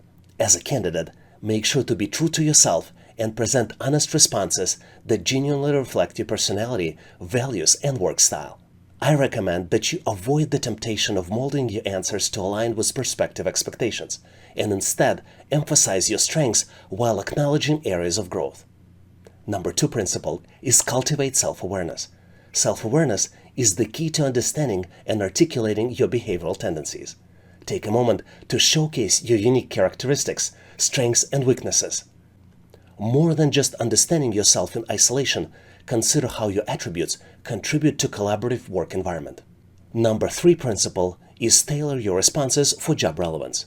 To truly stand out, candidate must recognize the importance of tailoring responses for specific job requirements. Before responding to each scenario, carefully analyze the job description, responsibilities, and organizational values. Make sure to align your answers with the qualities that employer is looking for and ensure that responses resonate with their expectations. Number 4 is strike a balanced perspective. While emphasizing your strengths is crucial, avoid painting the overly one-sided picture of yourself. Make sure that you strive for the balanced perspective, which would acknowledge both your positive attributes and areas of development. And also ensure that you highlight your willingness to learn, adapt, and grow. And last but not least, principle number 5 is elevate your responses with supporting examples. Concrete examples are the lifeblood of compelling behavioral assessment response. Instead of providing vague answers, back your choices with specific instances from the past experiences. Elaborate on how you successfully handled challenges, resolved conflicts, or contributed to the team accomplishments. And now, let's continue to get you ready for the assessment test. Here's an interesting question to see how well you would deal with customer service inquiries. A customer is upset because her favorite pizza is currently unavailable. What is the best way to respond? And you're presented with 4 possible choices. Choice A. Tell the customer to speak with the manager to resolve the issue. Choice B. Offer the customer an alternative pizza option. Choice C. Inform the customer that you will check if the desired pizza is in stock. And last but not least, choice D, state that handling this matter is not within your responsibility. Take a close look to see if you can come up with the answer. Are you ready? If not, please make sure to pause this video to see if you can come up with the answers, because I'm moving forward to share with you my version of the solution. And obviously, if you have a better way to resolve it, please make sure to post in comments. As you might have guessed, this question is not about picking one of the choices. This question is about a fundamental customer service principles and how you use them to answer this particular question. You also want to make sure to mention all these principles when you're answering this question in person. So what are those principles? There are 4 of them. Number 1 is acknowledging the customer's disappointment. Because her favorite pizza is not available and you show empathy, this shows your understanding of her feelings. Number 2 principle is providing an immediate alternative option, which shows responsiveness and commitment to helping the customer promptly. Number 3 principle is taking responsibility for finding a solution, which exemplifies ownerships and dedication for you to help resolve customer issue. And last but not least is the principle of offering an alternative. In this case, you can offer alternative pizza, which would demonstrate a proactive approach to addressing the customer concern and finding a suitable resolution. Based on these 4 principles, let's look at the incorrect answers and why you might avoid selecting them. Choice A. Tell the customer to speak with the manager to resolve the issue. Using this selection passes the responsibility to the manager and may make customer feel ignored and dismissed, and it is important to take initiative and attempt to assist the customer directly. Choice C. Inform the customer that you will check if the desired pizza is in stock is a good choice. But this is not the best choice. While this response shows some willingness to help, it may leave the customer waiting for the solution. Offering an immediate alternative is a more proactive approach. And last incorrect choice is choice D. State that handling this matter is not within your responsibility. Telling the customer that it's not your responsibility can come across as unhelpful and may lead to further dissatisfaction. You should strive to assist the customer as much as possible within your capacity. So as you might have figured out, I believe that the correct answer to this question is choice B. Offer an alternative pizza option. By offering an alternative pizza option, you address the customer's disappointment and demonstrate willingness to help. In addition to the suggestion, you can also offer to search for her favorite pizza flavors in competitor brands. This approach helps turn a negative situation into a positive one, where you learn more about the customer and find the proactive solution as possible suitable alternative. What do you think about this question? Do you agree with this solution? Do you have a better way to solve it? Please make sure to post your answer and rationale in comments. In this section, we will look at numerical reasoning test questions frequently used in a test.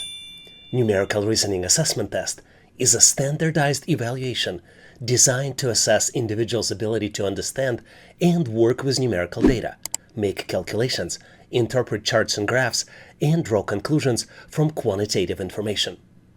The typical content of numerical reasoning test can vary, but often include topics such as basic arithmetic, percentage and ratios, data interpretation, financial analysis, mathematical problem solving, number sequences, and a lot of others. Let's look at some sample numerical reasoning assessment test questions we typically see on the test. What's interesting about this problem is that it seems unsolvable, but if you make one correct assumption, it's so easy to solve it. You're presented with the shelf of items from the coffee shop, and the items are cupcakes and cookies.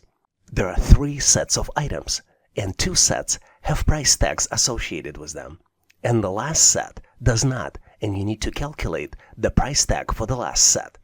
The first set consists of 1 cookie and 1 cupcake, and the price tag for the first set is $7. The second set consists of 2 cookies and 1 cupcake, and the price tag for the second set is $12.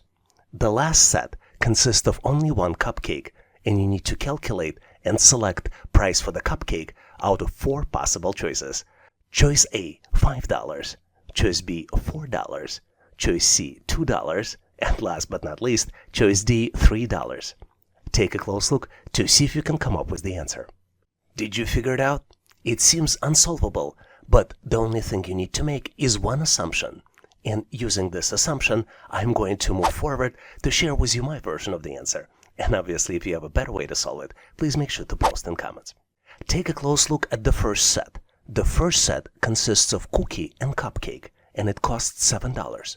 What's interesting is that the second set already includes the first set plus the cookie, which allows us to calculate the price of this extra cookie. And we can do it by subtracting 7 from 12, and the end result of it is $5, which means that the price of cookie is $5. Now we can easily calculate the price of cupcake by subtracting 5 from 7, which means that the total price of cupcake is $2. So the correct answer here is choice C, $2. Did you get to the same answer? If not, please make sure to post your answer, solution, and rationale in comments. Here's a very interesting problem which shows how well you can do mental calculations. It will take another 5 minutes for the clock to strike 4 o'clock. How much time is left until the clock shows 4:15? You're presented with 2 clocks. One shows 5 minutes before 4 o'clock. Second one shows 4:15. And you need to select the answer out of 4 possible choices. Choice A, 11 hours and 50 minutes. Choice B, 12 hours and 10 minutes. Choice C, 11 hours and 10 minutes. And last but not least, choice D, 10 minutes. Take a close look to see if you can come up with the answer. I'm moving forward to share with you my version of the answer. And if for whatever reason you think the answer should be different, please make sure to post your answer, solution, and rationale in comments. Let's first determine how much time is actually on the clock. Based on the description, it will take another 5 minutes for the clock to strike 4 o'clock, which means that the clock now shows 3:55. Our next described point on the clock will be 4:15, which could be represented as 15:45, and clock will reach this point after around 12 hours to show 3:45 again. In the military time, which is frequently used in US, it's going to be 15:45, and it's going to be a little bit less than 15:55. Let's determine how much less than 12 hours it's going to be. Since the clock already passed 10 minutes from 3:45 to 3:55, it will take 10 minutes less than full 12 hours. This is why we can subtract 10 minutes from 12 hours to get to the answer of 11 hours and 50 minutes. So the correct answer here is choice A, 11 hours and 50 minutes. Did you get to the same answer? If not, please make sure to post your answer and rationale in comments. Here's an amazing problem where you need to exercise your brain and cognitive skills by calculating not just one number, but 2 numbers.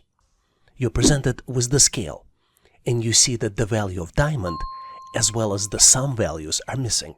And you need to ensure that scale remains balanced by calculating the value of the diamond as well as the sum. And once you've done with your calculations, you need to select out of 4 possible choices. Choice A, values 18 and 96. Choice B, values 12 and 88. Choice C, values 20 and 92. And last but not least, choice D, values 19 and 94. Take a close look, maybe pause this video to see if you can complete the calculations. On my end, I'm moving forward to share with you my version of the calculations, and obviously if you have a better way to solve it, please make sure to post in comments.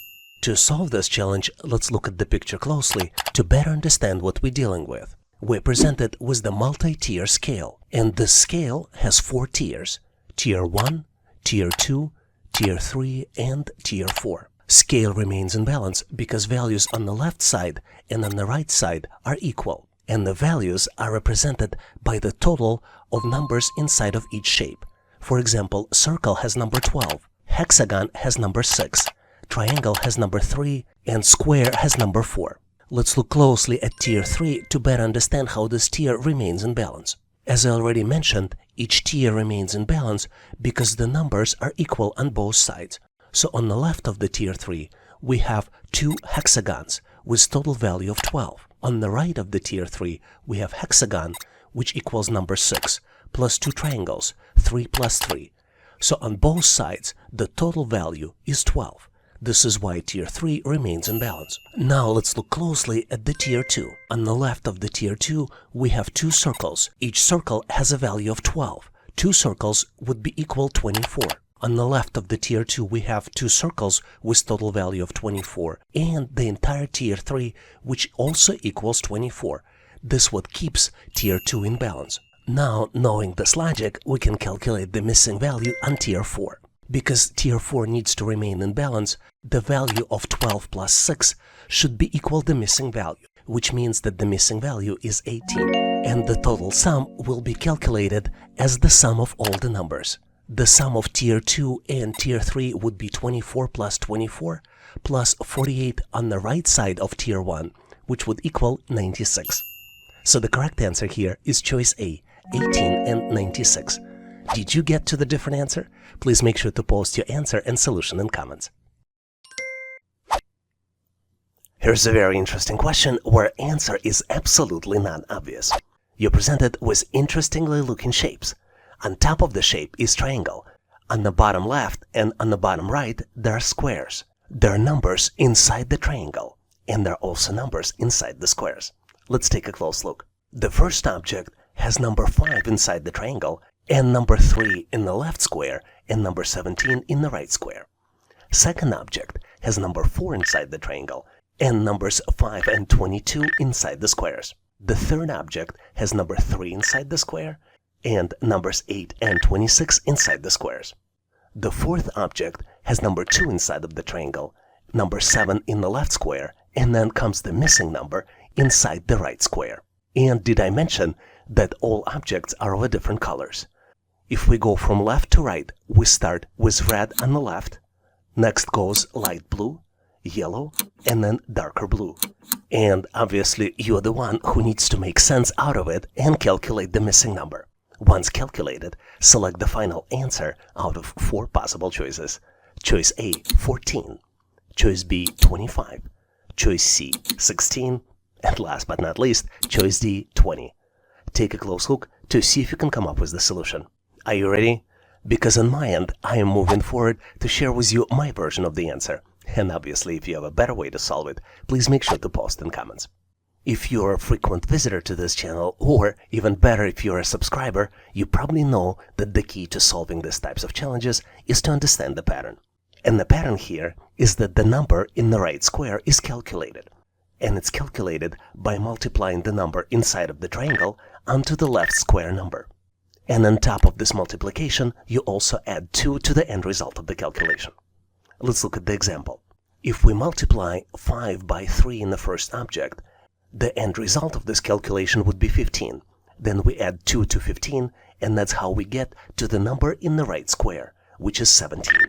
Let's look at the second example. 4 multiplied by 5 equals 20, plus 2 equals 22.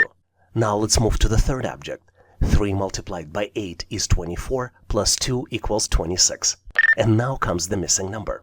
To calculate it, we need to multiply 2 by 7, which would be equal to 14, and then add 2, and end result of this would be 16. So the correct answer here is choice C, 16. Did you get to the same answer? If not, please make sure to post your answer and solution in comments. Here's a very interesting question where you need to calculate the missing number. You're presented with 4 circles.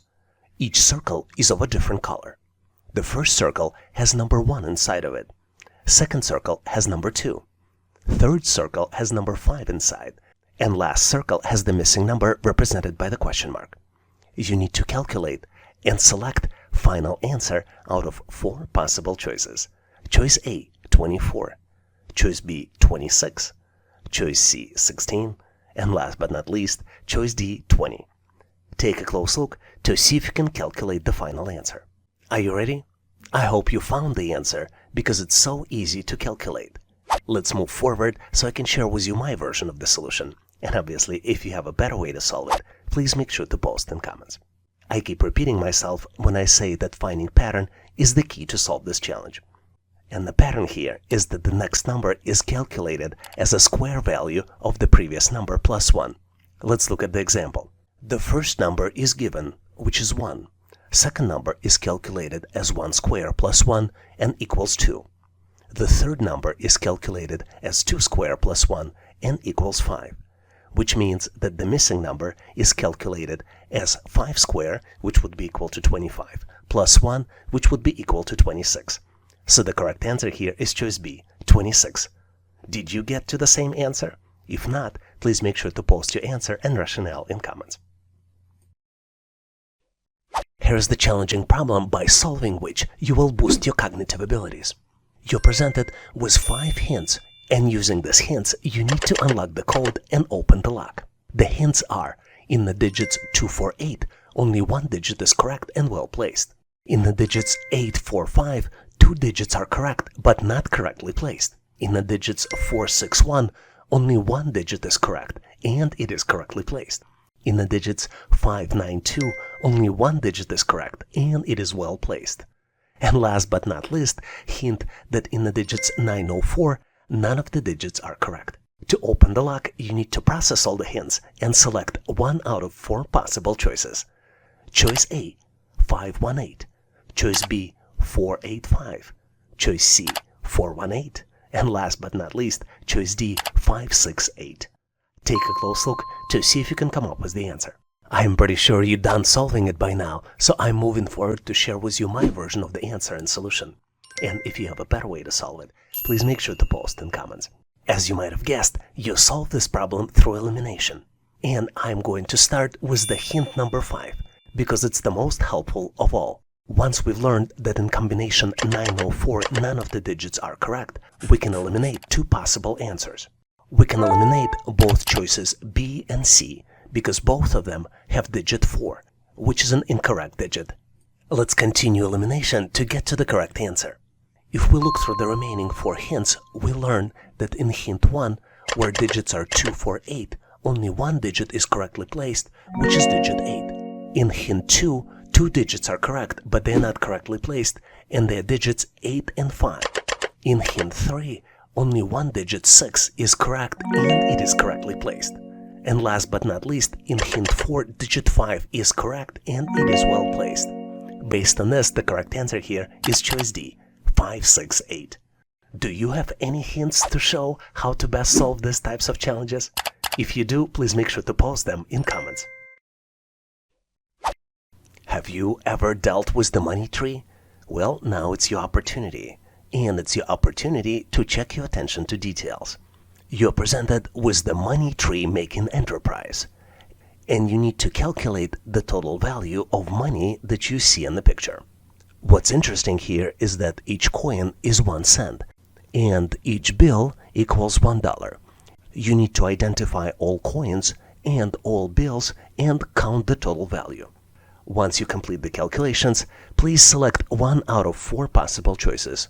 Choice A, $10.18. Choice B, $12.09. Choice C, $15.15. And last but not least, choice D, $18.07. Take a close look to see if you can complete the calculations. I think the correct answer here is choice A, $10.18. And here's why. I counted $10 in the picture. Let's start with the top of the money tree.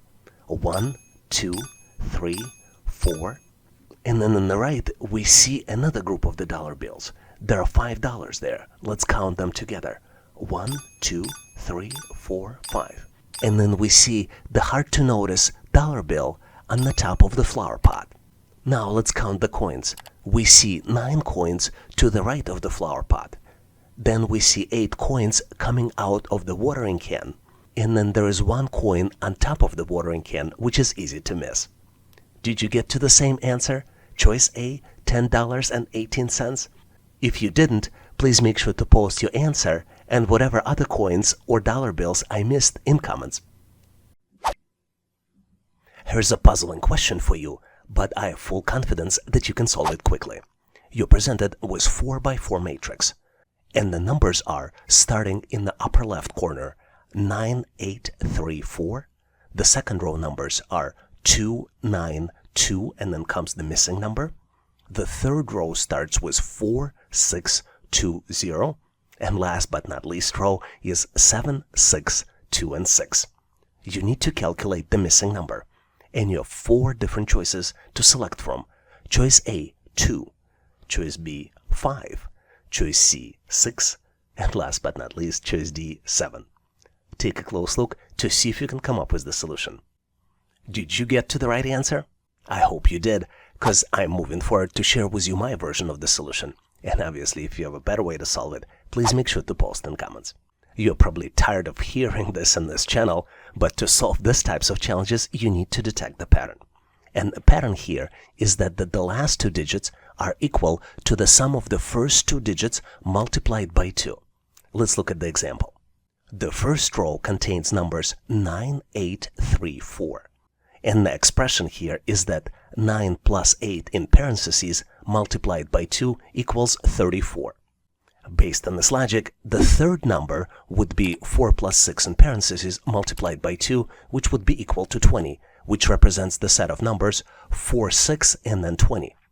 And then the last row would be 7 plus 6 in parentheses multiplied by 2, which would be 13 multiplied by 2, which would be equal to 26. So the missing number would be calculated as 2 plus 9 multiplied by 2 equals 22. So the correct answer here is choice A, 2. Did you get to the same answer? If you didn't, or maybe you got to a different answer, please make sure to post your version in comments. You will enjoy this question because it tests your logical thinking and analytical skills. You're presented with the dart in the exact middle of the dartboard. Dart has numbers on top of the ribbon and at the end of the ribbon. The numbers on the ribbon are 13, 18, 41, 128, and 517. Numbers at the end of the ribbon are 18, 41, 128, 517, and then comes the missing number you need to calculate and select out of 4 possible choices. Choices A, 1921, choice B, 2029, choice C, 2359, and last but not least, choice D, 2590. Give yourself a moment, maybe pause this video to see if you can calculate the answer. Are you ready? Let's move forward so I can share with you my version of the answer. And obviously, if you have a better way to solve it, please make sure to post in comments. First, to answer this question, let's understand what we're dealing with.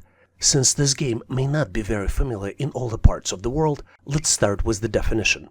Darts is the competitive sport in which players throw small sharp-pointed missiles, known as darts, at the round target known as dartboard. Now, let's look closely at the dart we're dealing with. Our dart is unique because it has ribbons. There is a number on the ribbon, and there is a calculated number at the end of the ribbon. To complete the calculations, let's assign each ribbon unique number. We're dealing with ribbons 1, 2, 3, 4, and 5. And, as you might have already figured out, the number at the end of the ribbon is calculated based on the sequence ID and number on top of the ribbon itself. The formula to do the calculations is that the end of the ribbon number is calculated as number on top of the ribbon multiplied by sequence ID plus 5. Let's look at the example. The first blue ribbon has the sequence number 1, so that the end of the ribbon number is calculated as 13 multiplied by 1 plus 5, which would be equals 18. The second ribbon number is calculated as 18 multiplied by 2 plus 5 equals 41. The third ribbon number is calculated as 41 multiplied by 3 plus 5 equals 128. And the fourth ribbon number is calculated as 128 multiplied by 4 plus 5 equals 517. Now we know how to calculate the missing number. The missing number is calculated as 517 multiplied by 5 plus 5, which would be equal to 2590. So the correct answer here is choice D, 2590. Did you get to the same answer? If not, please make sure to post your answer and solution in comments. In this section, we will look at the personality assessment test questions. A personality assessment test is a type of psychological evaluation used during the hiring process to assess candidates' personality traits, behavioral tendencies, and work-related preferences. This test aims to provide insights on how a candidate might behave, interact with others, and fit into the company's culture. The typical purpose of personality assessment is to gauge a candidate's suitability for a particular job or work environment based on their personality traits. Personality assessment test helps employers to identify individuals who possess the desired characteristics and align with the organizational values. Let's look at some sample personality assessment test questions we typically see on the test. Here's a very interesting question which you cannot just answer because you need a strategy and approach on how to answer. You need to select from 2 statements, one that best describes you and one that describes you the least. And your choices for selections are: choice A, I should have all the information before making a decision. Choice B, I easily communicate with people. Choice C, I like to take responsibility for my team. And last but not least, choice D, I prefer long-term projects over short-term ones. Take a close look to see if you can come up with the answer. And more importantly, you need to decide on what type of considerations you would choose to answer this particular question. On my end, I am moving forward to share with you my version of the answer. And obviously, if you have a better way to solve it, please make sure to post in comments. I think is that the most important consideration here to answer this question is job relevance. You need to consider the requirements and responsibilities of the role that you're applying for. For example, one differentiation might be individual contributor role versus a leadership role. By doing this differentiation, the describe me the most will identify statements that will demonstrate the good fit for the particular job position. And for describe me the least will provide reasons why, based on the position, this may not be applicable. And obviously, you would need to support the answer with the examples from your past career. Let's look at how you might consider answering this question if you're applying for individual contributor jobs.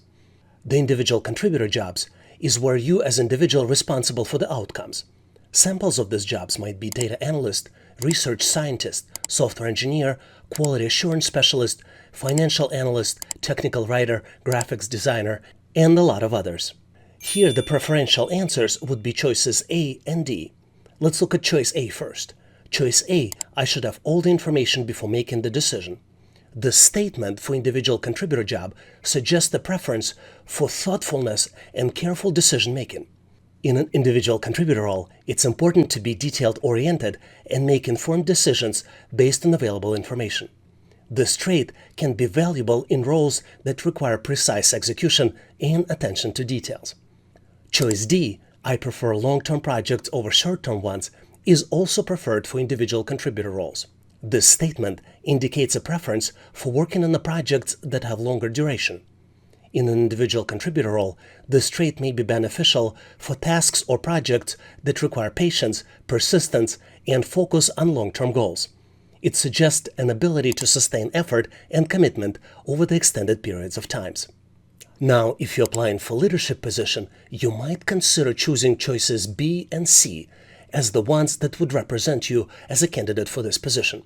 Leadership positions are positions like team lead, project manager, director, vice president, department manager, sales manager, marketing manager, operations managers, human resources manager, and a lot of others.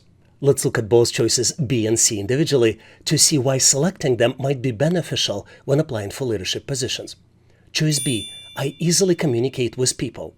This statement highlights strong interpersonal communication skills, which are essential for a leadership position. Effective communication is crucial for building relationships, conveying information, and motivating and influencing others.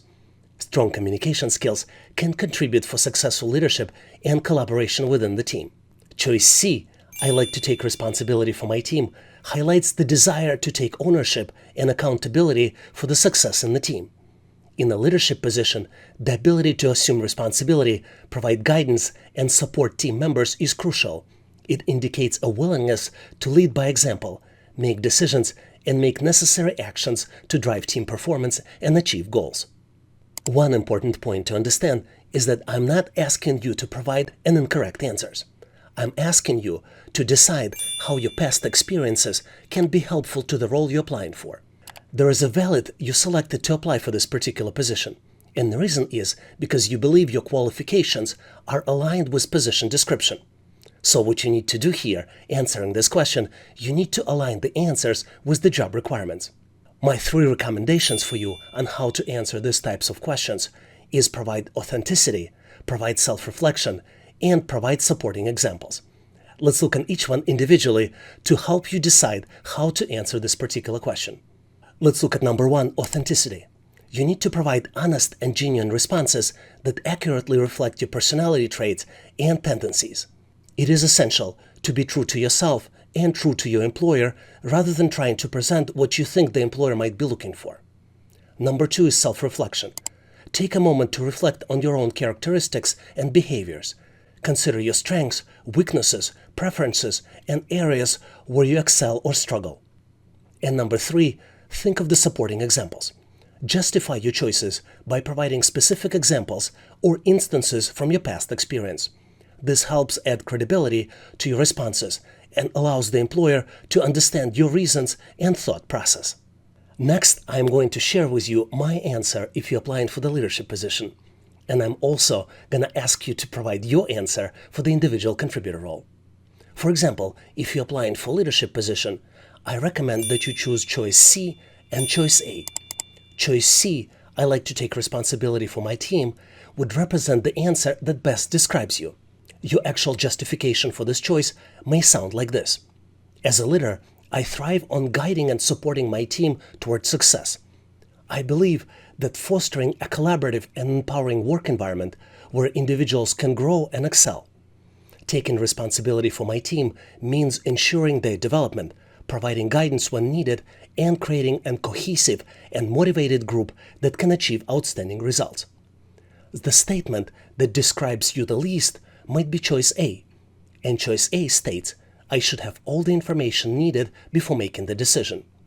The justification for the answer might be, while I value the thoughtfulness and informed decision-making, as a leader, I understand that time-sensitive situations may require making decisions with limited information.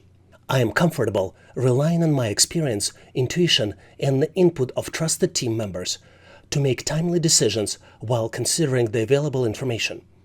I'm also open to adjusting decisions as more information becomes available to ensure the best possible outcomes. Now, what do you think the answer should be for the individual contributor role? Please make sure to post your answer, recommendation, and justification in comments of this video so we can all learn. I love this question because it tests candidates' ability to prioritize as well as candidates' leadership skills.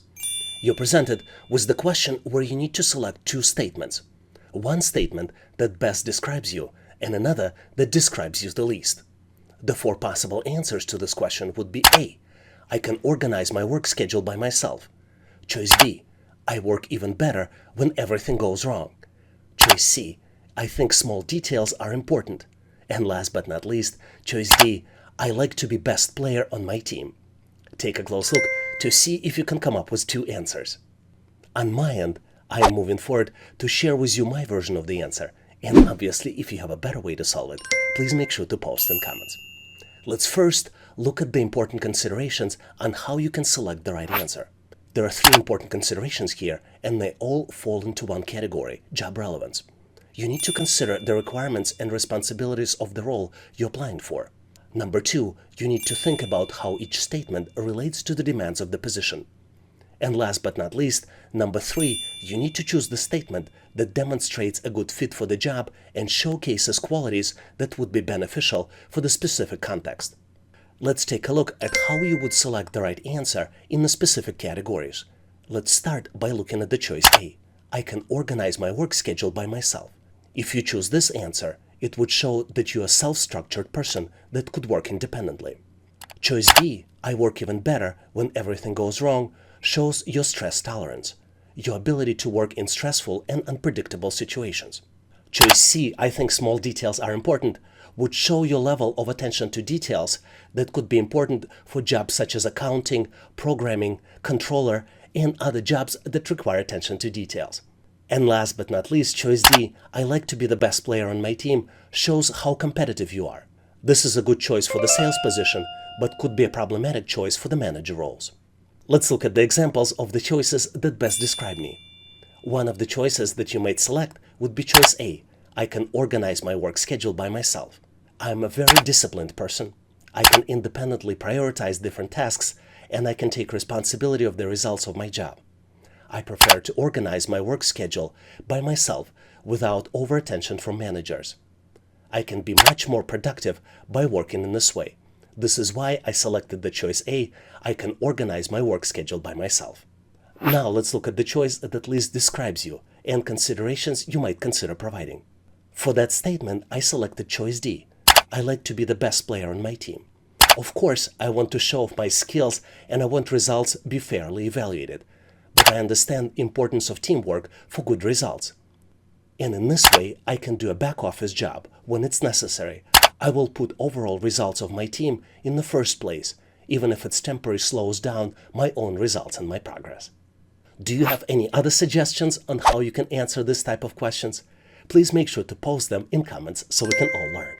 In this section, we will look at the sample questions for verbal reasoning test for employment, which typically represents an assessment used by employers to measure candidates' ability to comprehend and analyze written information.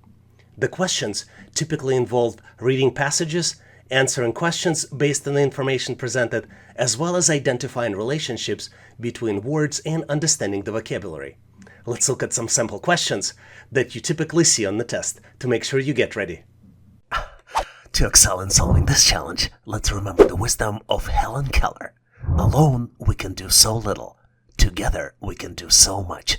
This sentiment highlights the power of unity and collaboration. So let's combine our strength and focus our efforts on solving this question together with unwavering determination and teamwork. You're presented with the Cipher puzzle, and you need to decode the message. Company leader presented the Cipher puzzle, revealing that the word team was encoded as VGCO.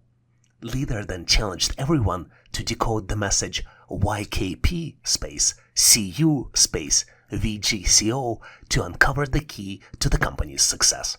If I would have an opportunity to look at your face, I would probably read the statement, "What?" Well, I would agree it's not the easy to solve type of problem, but just like a lot of things in life. But hey, remember, we need to view each challenging moment as an opportunity to expand our horizons. So slow down, rely on your strength, and confront this question with boldness and resilience. Let me assure you that together we will tackle this challenge, enhancing our ability along the way.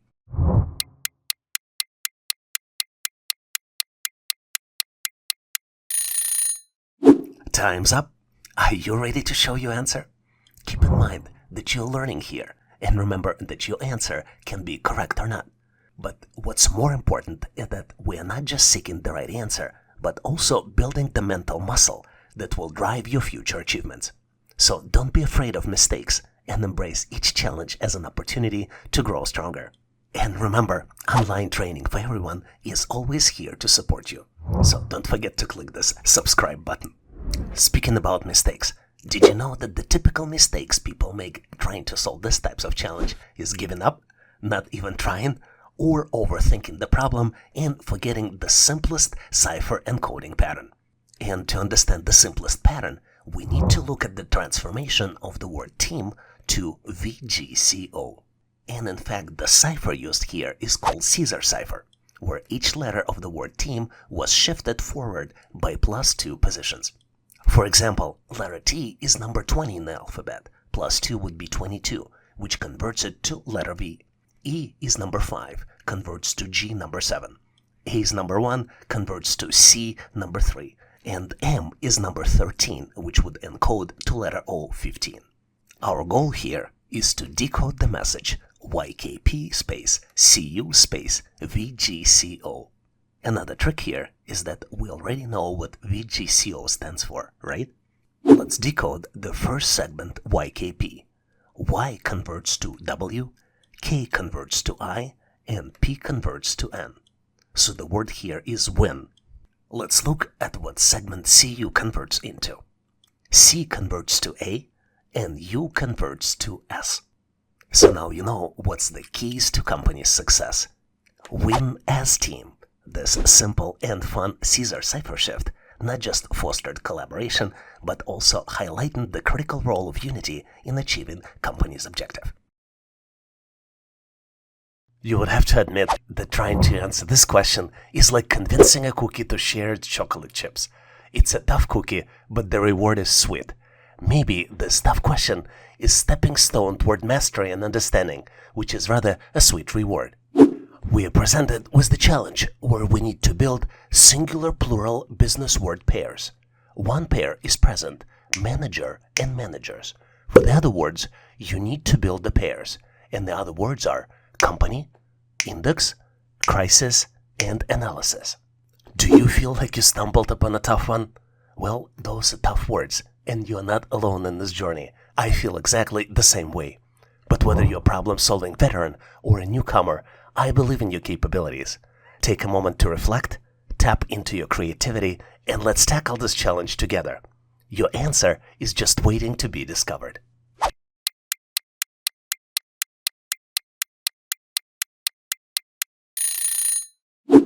Are you ready with your solution? I hope you are. So let's move forward and compare our versions of the answer. To better understand the plural versions of the words, let's start with the word's definition. Company is a legal entity formed by individuals or shareholders to engage in business activities. And plural version for companies is spelled as companies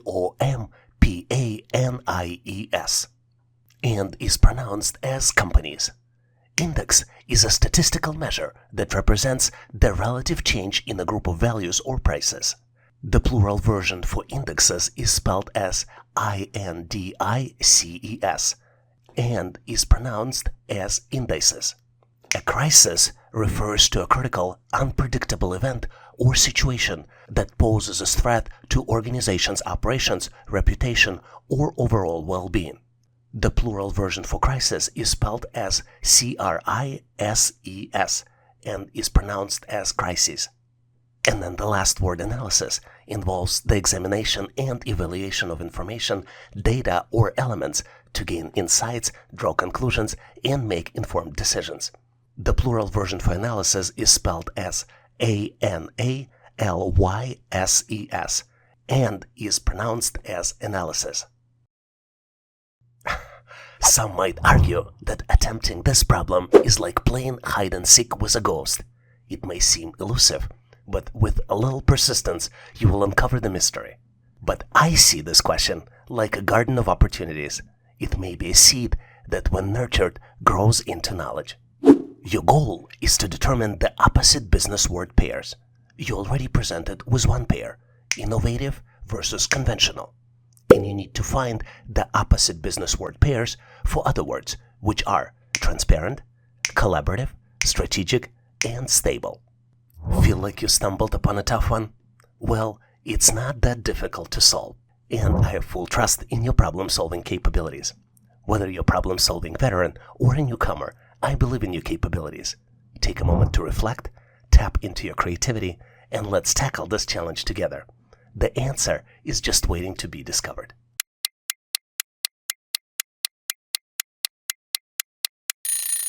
Are you ready with your version of the solution? I hope you are, so let's move forward and compare our versions of the answer. I think the opposite of transparent is the word opaque. Opaque in business describes the lack of transparency or clarity, where the information or processes are unclear, making it difficult for stakeholders to understand or access. The example of the sentence with the word might be, the financial report was so opaque that investors struggled to understand the company's true financial health. The opposite of the word collaborative is independent.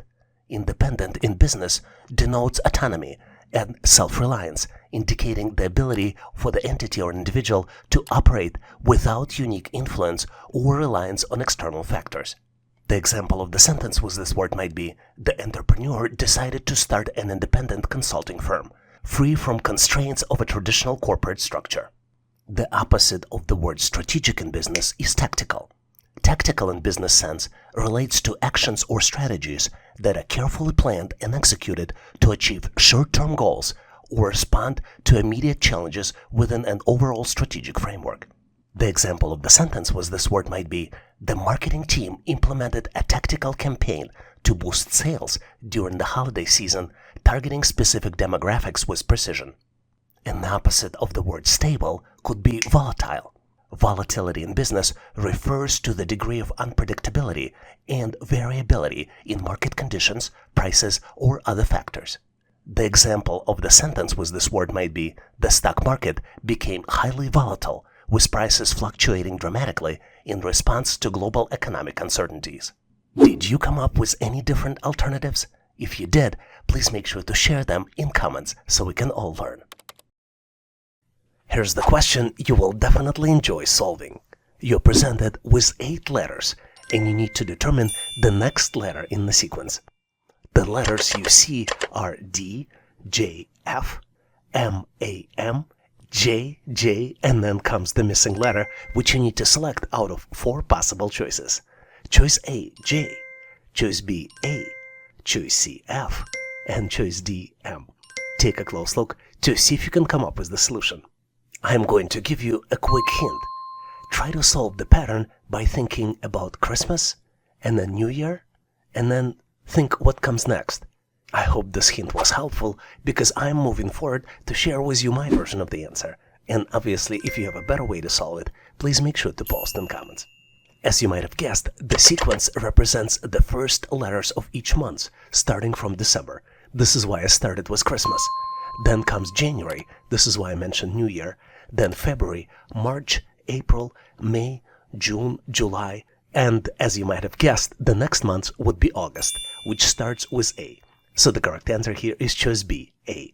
I truly hope that you came up with the correct version of the answer on your own, and if you didn't, learn how to answer similar problems on the test. Admit it or not, but deciphering this question is like teaching a penguin to fly. A real flap, but once you soar through, it's a flight of an accomplishment. I wonder if these questions are secretly evaluating our ability to navigate unconventional situations. You're presented with the circle, which contains letters inside. 3 letters are missing. You need to build English business word by selecting 3 possible letters. For choice A, the letters are A, Y, and Y. For choice B, the letters are A, E, Y. For choice C, the letters are E, T, O. And for choice D, the letters are A, and Y. Feeling challenged? It's okay, you are not alone. I feel the same way. Whether you're a seasoned solver or casual questions explorer, I have faith in your problem-solving abilities. Give it the time it deserves, think outside the box, and watch the pieces fall into place. I have full confidence that you've got what it takes.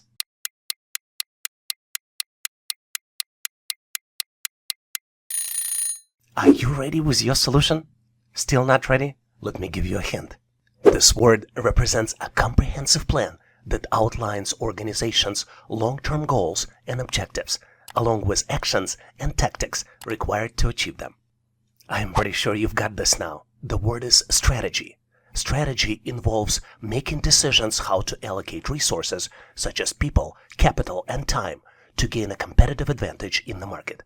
So the missing letters are A, E, and Y, and the correct choice here is B.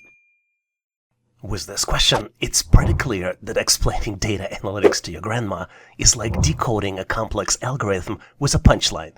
The interpretation might be fuzzy, but the laughter is always in the regression.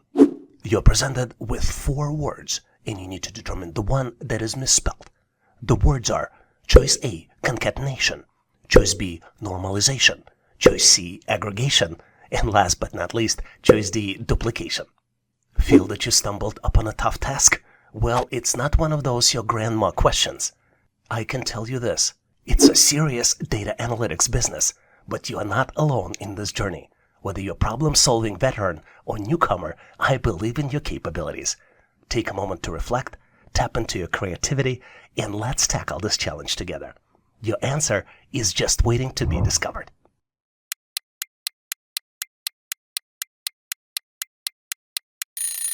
Are you ready with your answer? Let's move forward so we can sync up the solutions. To be able to best answer this question, let's understand the meaning of each word. Concatenation stands for merging or combining 2 or more things, such as datasets or strings, into a single entity. Normalization is adjusting and scaling data to a standard format or range for consistent analysis. Aggregation is summarizing or combining data to obtain overall insights or totals. And last but not least, duplication is creating identical copies of data or records within a dataset. I'm pretty sure you figured it by now. The misspelled word is choice C, aggregation. The correct spelling is A-G-G, 2 G's here in this word, R-E-G-A-T-I-O-N. Let's dive into the world of letters with this amazingly tricky question that not only evaluates your English alphabet knowledge, but also tests your analytical skills and your strategies for tackling challenges effectively. You're presented with 3x3 matrix. The matrix has letters inside. The first row has letters A, B, and D. The second row has letters B, D, and F. And then the third row has letters D, F, and then comes the missing letter, which you need to select out of 4 possible choices. Choice A, H. Choice B, D. Choice C, F. And last but not least, choice D, K. Take a close look to see if you can come up with the answer. I mentioned that this question is a little tricky, so let me give you a hint. take a close look and consider why would some boxes, some squares in the matrix would be in gray and some would be in white. Was it helpful? I hope it was. I've unlocked my answer and I'm excited to unveil some hints for you to share the answer. Let's explore the solution together. And obviously, if you've came up with the different and more creative alternative solution or tips how to solve these types of challenges effectively, make sure to post them in comments. To answer this question correctly, let's look at our matrix from a little different dimension. Each letter here corresponds to a specific place in the alphabet, which can be represented by the number. For example, letter A equals 1, letter B 2, C 3, and etc. If we follow this logic, we can replace all letters in all 3 rows with the numbers. So for the first row, the numbers will be 1, 2, and 4. For the second row, the numbers would be 2, 4, and 6. And for the third row, the numbers will be 4 and 6, and then would be the missing number. The next step is to determine what's happening with the numbers and how to calculate the missing number. Remember I gave you a hint? Hope you figured it out, because numbers in the white squares here are the result of addition of numbers in the gray squares. Let's look at the example. For example, 2 plus 2 equals 4. 4 plus 2 equals 6. This is how the numbers in the white squares of the second row are calculated. 2 plus 4 equals 6. This is the result of the calculation in the third row, which would mean that the missing number on the intersection of 4 and 4 will be calculated as addition of 4 plus 4, which would be equal to 8. So the correct answer here is choice A, H, because H is the letter that corresponds to the number 8. Here's an amazing question to test your verbal reasoning and analytical skills. You need to arrange the words into a coherent sentence and determine the last word in this sentence. The words are A, coverage, B, protects, C, against, D, financial, E, losses, F, business, G, risks. Take a close look, see if you can build this sentence and determine the last word in this sentence. Did you figure it out? I am moving forward to share with you my version of the answer, and obviously if you have a better way to solve it, please make sure to post in comments. To get to the correct answer, let's look at each word in this sentence to determine the meaning of the word and how to use it correct way. We start with the words coverage, business, and risks. These are not the objects of the sentence. We also look at the against and financial. These are prepositions and adjectives. The word protects is the verb and it provides valuable information in the sentence. The word losses is the object of the sentence, and it provides information about what business insurance protects against. Based on this information, let's build the sentence. Business insurance protects against financial losses. Based on this, we can determine that the last word in the sentence is losses, and this is the object of the sentence, and it also provides a specific type of protection. So I believe the correct answer here is choice E, losses. Did you get to the same answer? If not, please make sure to post your answer and solution in comments. Here's an amazing question which tests your logical reasoning and verbal reasoning skills. You're presented with 3 verbal statements, and you need to determine if the final statement is true. The first statement is, most small businesses are family-owned. The second statement is, most family-owned businesses are profitable. And the last statement, most small businesses are profitable. Is this statement true? You need to select out of 3 possible choices. Choice A, yes. Choice B, no. And last but not least, choice C is uncertain. Take a close look to see if you can come up with the solution. Are you ready? Because on my end, I'm moving forward to share with you my version of the answer. And obviously, if you have a better way to solve it, please make sure to post in comments. I believe the correct answer here is A, yes, which means that most small businesses are profitable, and this is the accurate statement. Which means that the statement, most small businesses are profitable, is true. Let me explain you why. If most small businesses are family-owned, and most family-owned businesses are profitable, then it stands to reason that most small businesses are also profitable. What's interesting to note about this question is that answer C, uncertain, might also be accurate, and some test systems might be configured to accept it as the accurate answer. And the main reason is that the relationship between the statements are unclear, or if there's insufficient information to make logical conclusions, you can answer uncertain. Was your answer different? Please make sure to post your answer and solution in comments. I love this question because the answer represents such a powerful business concept. You're presented with 10 letters, and you need to build English business word by using each letter only once. The letters are N, I-N, A-V-O, and I-T-O. Take a close look to see if you can come up with the solution. I am going to give you a quick hint. The word refers to the process of introducing new ideas, products, services, or processes that add value to society, the economy, or organizations. Did you figure it out? I hope the hint was helpful because I'm moving forward to share with you my version of the answer. And if you have a better way to solve it, as usual, please make sure to post in comments. My answer is innovation, and the word is spelled as I-N-N-O-V-A-T-I-O-N. What's interesting is that innovation involves combining creativity, technology, and practicality to develop new solutions that meet people's needs and address emerging challenges. Innovation is also crucial for the growth and development of the businesses, economies, and societies, and it drives competitiveness, productivity, and progress. Let's look at the examples of the most recent consumer innovations. Number 1 is streaming services. The popularity of streaming services such as Netflix, Hulu, and Disney Plus disrupted the traditional TV industry by offering on-demand access to the vast library of movies and TV shows. The fact that I can broadcast my videos and share them with you directly is also part of streaming services innovation. The next one on my list is electric cars.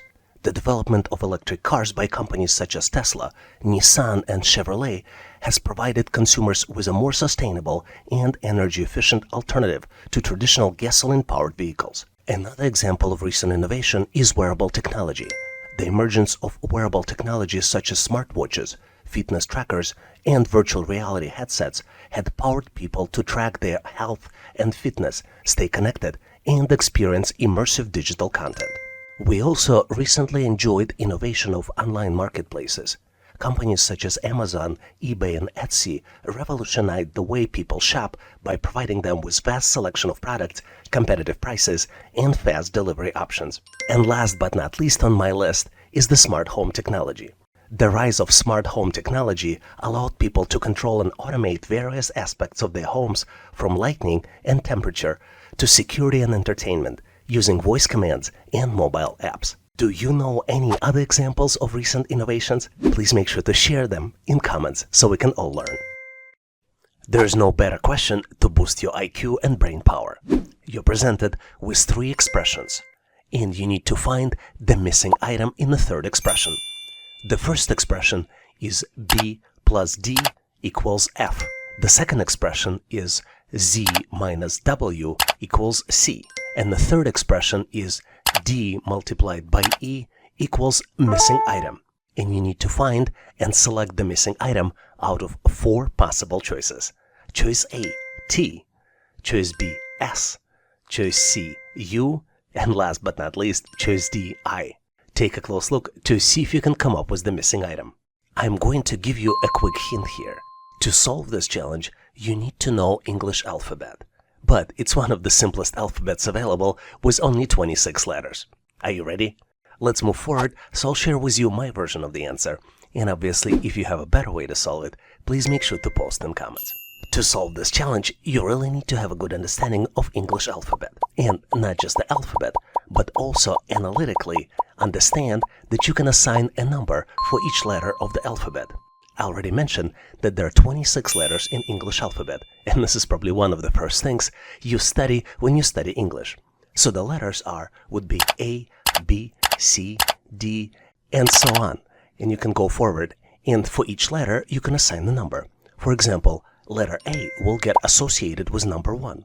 letter B will be associated with number 2, C with 3, D with 4, E with 5, and you can continue up to the letter Z, which would be associated with number 26. With this cross-reference, let's see if we can get a better conversion between letters and numbers. For example, expression B plus D equals F, in reality, after conversion, would be 2 plus 4 equals 6, which makes mathematical sense. Let's look at the second one. Z minus W equals C would in reality be equal 26, which is the number associated with letter Z, minus 23, which is the number associated with letter W, which would be equal to 3. So the last expression, D multiplied by E, in reality would be equal 4 multiplied by 5, and would be equal to 20, which is associated with the letter T. So the correct answer here is choice A, T. Did you get to the same answer? If not, please make sure to post your answer and rationale in comments. Here's an amazing question to test your English business vocabulary. You need to build English business word using all the letters presented on the screen, and you only need to use each letter once. The letters are GOI, SLT, ICS. Take a close look to see if you can come up with the answer. Because I want you to succeed so much, I'm gonna give you a quick hint. The word represents the process of planning, implementing, and controlling the movements of storage of goods or materials from the point of origin to the point of consumption. Did you figure it out? I'm going to move forward and share with you my version of the answer. But if you have a better way or alternative way to solve it, please make sure to post in comments. The answer is logistics. The word is spelled as LOGISTICS. To get better at solving these types of challenges, try to visualize the word and try different combinations. For example, if you look at original 9 letters, you will see that if we start from the middle, you can start building the word. L-O-G, and then you build the remainder of the word to get to the correct answer. Do you have any other tips, tricks, or techniques that can help you solve these types of challenges? Please make sure to post them in comments. A very interesting question for you to try your skills. You're presented with 9 letters of the English alphabet, and you need to build English business word. The letters are O-L-S, U-O-T, I-N-S. Take a close look to see if you can construct English business word. I am going to give you a quick hint. The word refers to a set of products, services, and strategies that are designed to solve specific business problems and meet the needs of organizations. Did you figure it out? The answer is solutions. Business solutions are typically developed by vendors or service providers who have expertise in particular industry or functional area. The word is spelled as S-O-L-U-T-I-O-N-S. And the goal of business solutions is to help organizations improve their efficiency, productivity, profitability, and overall performance by addressing specific challenges or opportunities in a strategic and effective manner. Can you come up with any other words using the same letters only once? If you did, please make sure to post your answer and solution in comments. Very frequently, you might be presented with the question where you need to determine the relationship. This is one of these types of questions. You need to determine if CEO is to the company as choice A, quarterback is to football, choice B, director is to a movie, choice C, conductor is to orchestra, choice D, pilot is to plane, or choice E, chef is to restaurant. Take a close look to see if you can come up with the right relationship. This is not an easy question, but keep in mind that you have a choice of pausing this video and maybe thinking about it for 10 to 20 seconds to see if you can come up with the answer. Did you figure it out? Let me share with you my version of the answer, and obviously if you have a better way to solve it, please make sure to post in comments. To understand the answer to this question, we need to understand who the CEO is. And the CEO, which stands for Chief Executive Officer, is responsible for making strategic decisions and overseeing the overall operations for the company. Knowing this information, let's build an analogy. CEO is to a company, is as a leader to the organization. In the next step, let's look at the choices we're presented with and build similar analogies. For example, quarterback is to football is as a leader to the type of the sport. Choice B, director is to a movie is as a leader to the final product of work. Choice C, conductor is to orchestra is as a leader to the team. Choice D, pilot is to a plane is similar to the leader of the machine. And last but not least, choice E, chef to the restaurant is as a leader to the organization. As you can see, by eliminating the options that do not maintain the relationship, we found the correct pair of words that represent the correct analogy. Based on this information, the correct answer here is choice E, chef is to restaurant. Did you come up with a different solution? Please make sure to post your answer, solution, and rationale in comments. In this section, we will look at the logical reasoning questions that are used to evaluate candidates' ability to reason and draw logical conclusions from the information given. The questions on this type of test typically involve sequences of shapes and numbers, analogies, and deductive reasoning questions.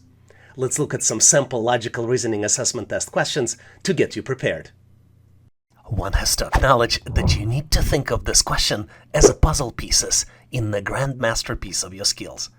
The more of these questions you solve on your own, the clearer and more vibrant the picture of success becomes. You're presented with a series of shapes. Each square has smiley faces inside. There are 5 squares, and the middle square is missing.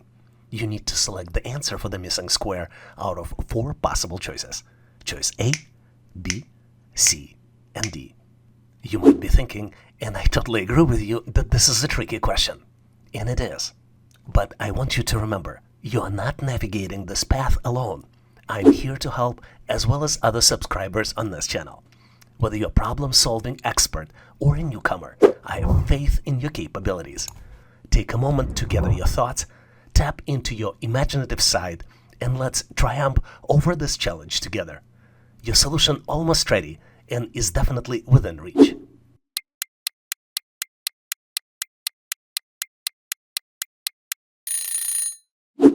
Are you ready with your solution? I am eager to see it, so let's proceed and compare the answers. As you might have noticed, there are 2 patterns here. The first pattern is easiest to detect. The number of smiley faces is increasing with each shape. So shape 3 should have 5 objects inside. And the reason is because shape 1 has 3, shape 2 has 4, then 5, 6, and 7 in shape 5. Well, it helps us a little bit because it eliminates choice B, but we still have choices A, C, and D we need to sort through to make sure we can find the right answer. Well, we do it by finding the second pattern. And the second pattern is that shapes fill the corners first, and then starting at 12 o'clock, they fill up the missing spaces. Let's look at the example. As you can see, in shape 3, the missing smiley face would be at 7 o'clock. Then in shape 4, the new shape shows up at 12 o'clock. Then the next one in shape 5 would be at 3 o'clock. And then if we want to continue the pattern, the following shape, if there would be a shape 6, the smiley face would be at 6 o'clock. Which means that the new smiley face will show up at 7 o'clock in shape 3. And which also means that the correct answer here is choice C. You can't argue that you need to approach this problem like a detective solving a mystery. Each correct answer is a clue, and you're on your way for cracking this case of your brilliance. You're presented with 3 diamonds. Each diamond has numbers and letter inside. If we look across all 3 diamonds, at 9 o'clock we have numbers 1, 2, and 3. If we look at 12 o'clock, we have numbers 2, 3, and 4. At 3 o'clock, we have numbers 3, 4, and 5. And at 6 o'clock, there are letters X, E, and then comes the missing letter. I assume it's letter. What do you think? What's interesting here is that if you also look across each diamond, you see the pattern clockwise. In the first diamond, the pattern is 1, 2, 3, and then comes the letter X. In the second diamond, there might be a pattern 2, 3, and 4, and then comes the letter E. And then in the third diamond, the numbers are 3, 4, and 5, and then comes missing something. Well, I'll correct myself. I think missing something is a letter, because we have 4 possible choices for the answer. Choice A, letter B, choice B, letter C, choice C, letter D, and then last but not least, choice D, letter E. Well, I totally agree with you that this is a tricky question. Remember though, you're not navigating this path alone, and I'm here to help, as well as other subscribers on this channel. Take a moment to gather your thoughts, tap into your imaginative side, and let's triumph over this challenge together. Your solution almost ready and is definitely within reach.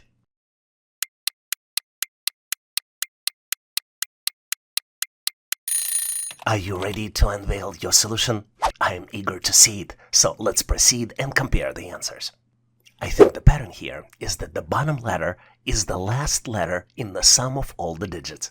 Let's look at the example. In the first diamond, we have numbers 1, 2, and 3. The sum of 1, 2, and 3 is 6, which is verbally spelled as S-I-X, and the last letter of the word 6 is X. This is how X was calculated. Let's look at the second diamond. In the second diamond, the digits are 2, 3, and 4, and the letter is E. 2 plus 3 plus 4 equals 9, and in the word 9, the last letter is E. Now let's calculate the missing letter. In the third diamond, the digits are 3, 4, and 5. 3 plus 4 plus 5 is 12, and the last letter in the word 12 is E. So the correct answer here is choice D, E. Admit it or not, but it might be a great idea to think of these assessment test questions as puzzle pieces in the grand masterpiece of your skills. The more you solve, the clearer and more vibrant your picture of success becomes. Just as every cloud has a silver lining, every challenging question carries a lesson waiting to be discovered.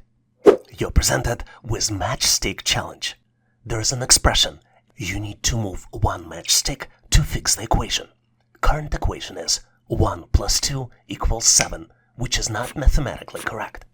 It is hard to believe, but moving only one matchstick will help you solve this equation. Are you feeling challenged by this question? I totally understand. Remember though, you are not navigating this path alone. I am here to help, as well as other subscribers on this channel. Whether you're a problem solver, expert, or a newcomer, I have faith in your capabilities. Take a moment to gather your thoughts, tap into your imaginative skills, and let's triumph over the challenge together. Your solution almost ready and is definitely within reach.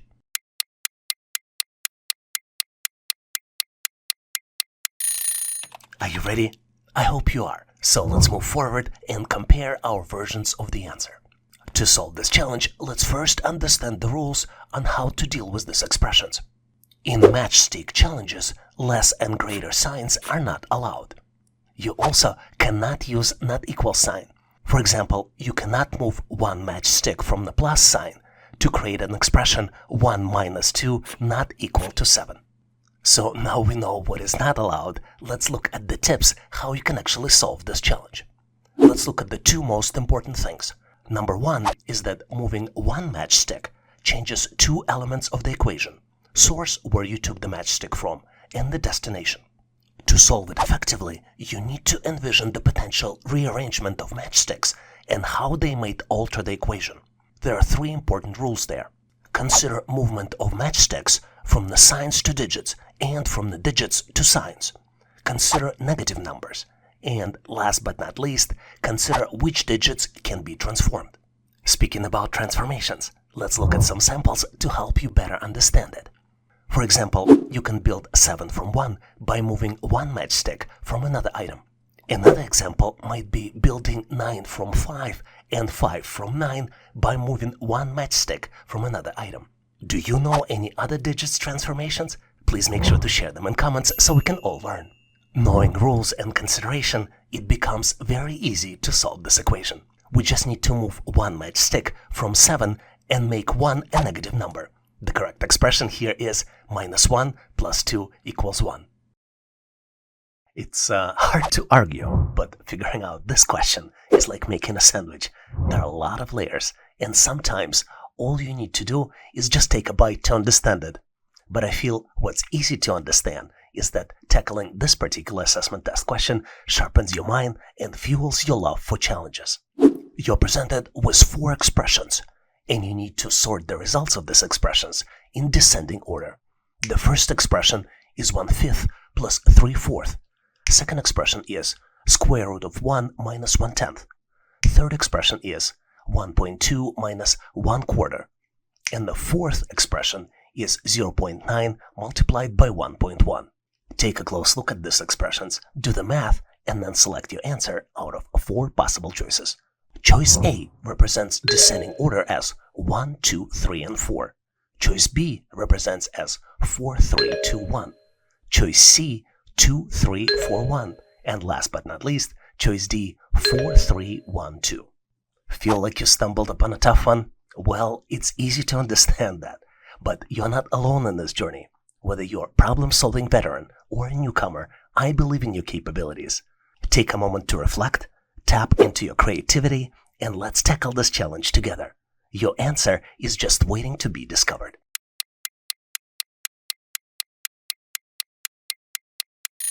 Are you ready with your solution?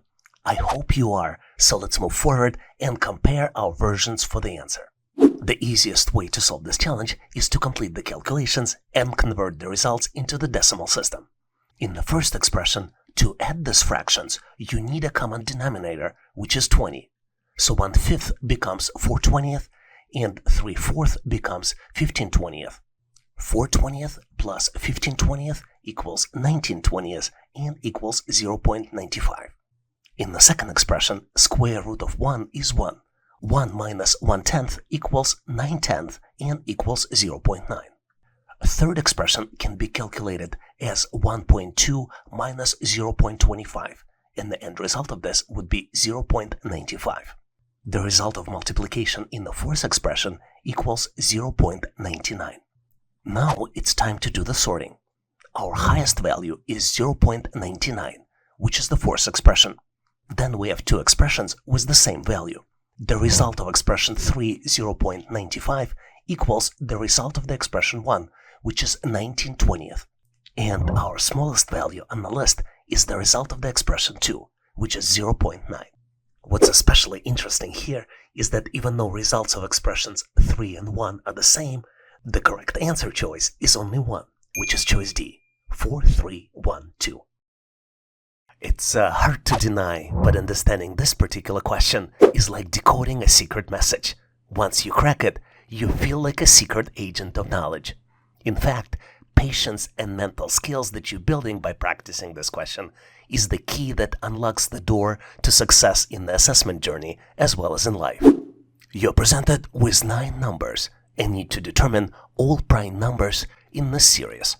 The numbers are 31, 32, 33, 34, 35, 36, 37, 38, and 39. And your answer should be selected out of 4 possible choices. Choice A, 31 and 39. Choice B, 35 and 37.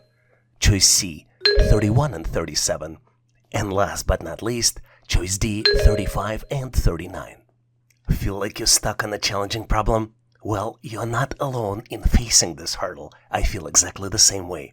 But whether you're problem-solving pro or a novice, I trust your skills. Take a brief pause, unleash your creative thinking, and let's confront this obstacle as a team. Your answer is eagerly awaiting your discovery.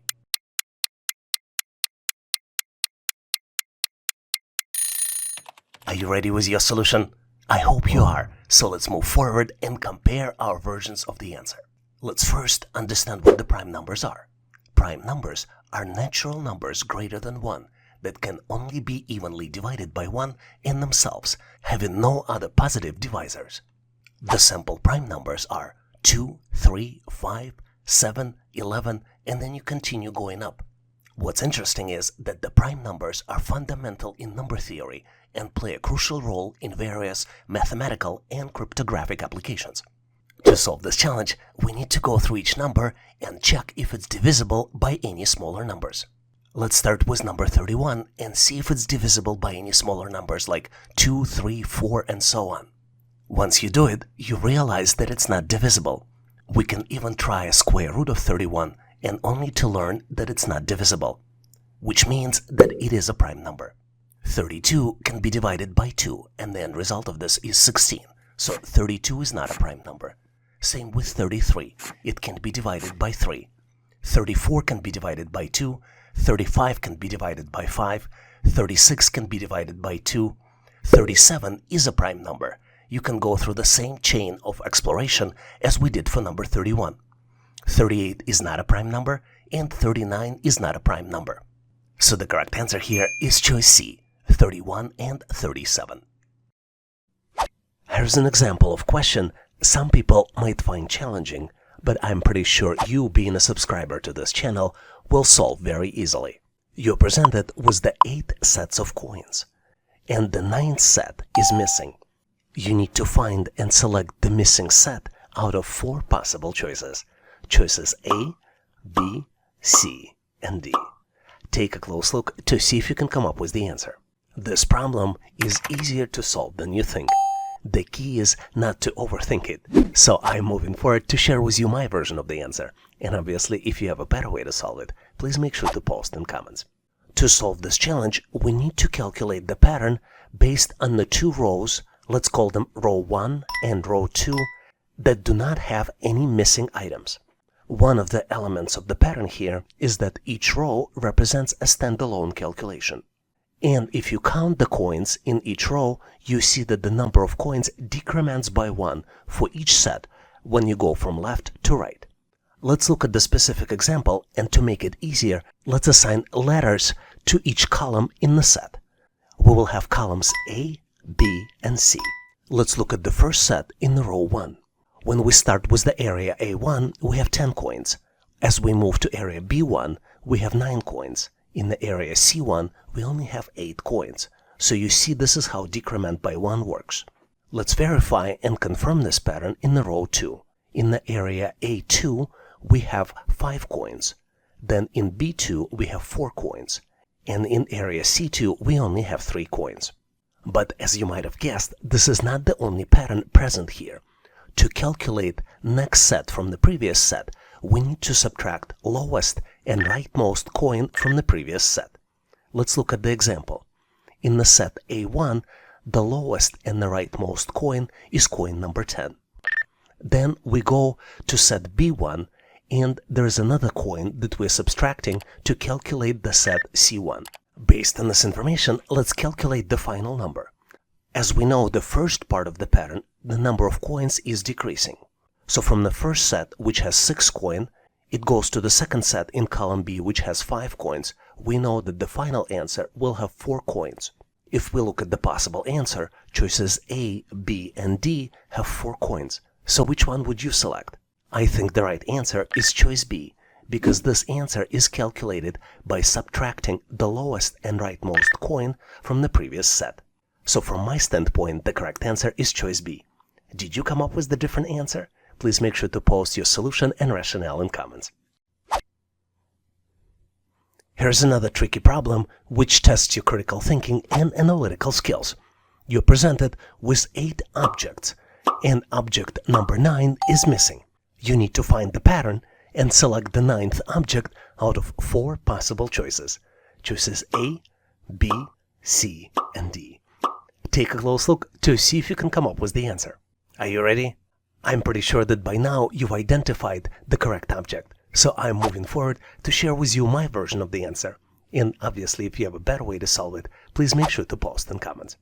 What's interesting about this problem is that the objects that we see here form groups based on the color. And there are 3 groups present: the group for red objects, the group for yellow objects, and the group for green objects. Red and yellow groups are complete, but the green group is missing the object. You would argue that this doesn't help us much, because all 4 choices, choices A, B, C, and D, they all have green objects as a sample. But this helps us to detect the pattern in the complete groups. If you look closely, you will see that objects in the red group and in yellow groups, they all have the same number of sides. For example, all 3 objects in the red group have 4 sides. Objects in the yellow group have 5 sides, which means that object in the green group should have 6 sides, because 2 presented green objects have 6 sides. And the only object which is green and has 6 sides is choice A. Did you get to the same answer? If not, please make sure to post your solution and rationale in comments. Some problems really make you think, And this is one of those challenges. You need to calculate the missing number, and you're presented with two rows of numbers. The first row contains numbers 12 and 16 on the outside, and on the inside you have number 56 in the brackets. The second row contains numbers 17 and 21 on the outside, and then comes the missing number in the middle in the brackets. You need to calculate and select the missing number out of 4 possible choices. Choice A, 66. Choice B, 86. Choice C, 76. And last but not least, choice D, 96. Take a close look to see if you can come up with the answer. I am going to give you a quick hint here. Try to differentiate the numbers on the inside the brackets and on the outside of the brackets. Are you ready?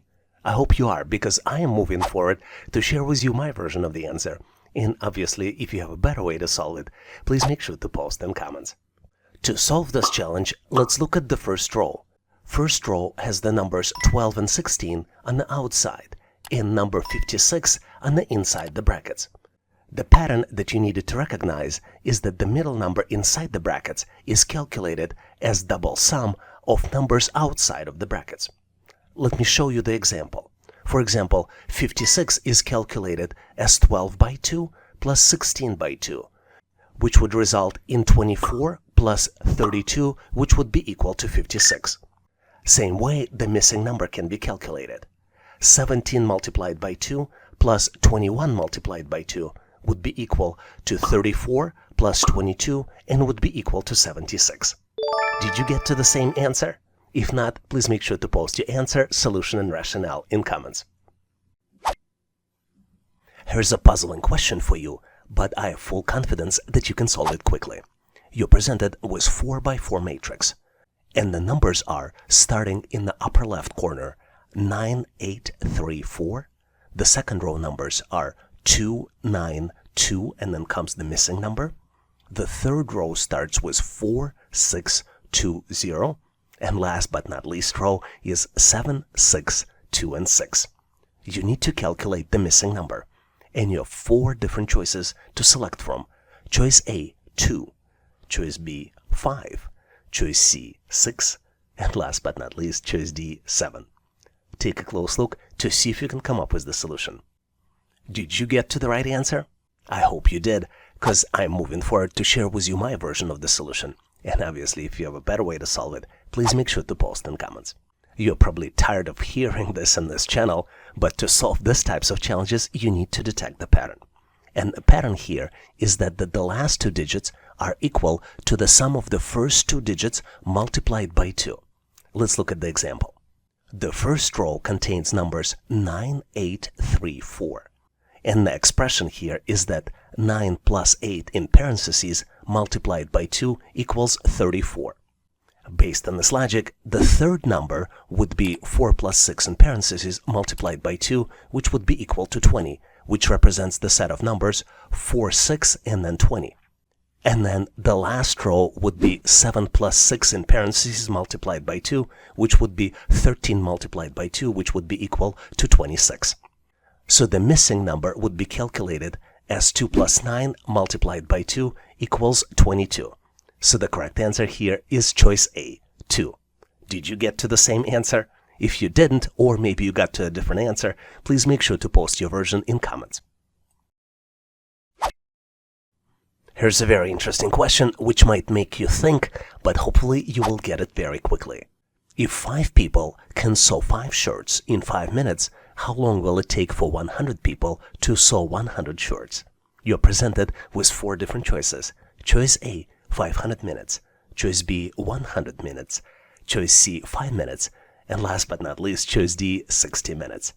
Take a close look, maybe pause this video to see if you can get to the right answer. And on my end, I'm moving forward to share with you my version of the answer. And obviously, if you have a better way to solve it, please make sure to post in comments. Here's the trick.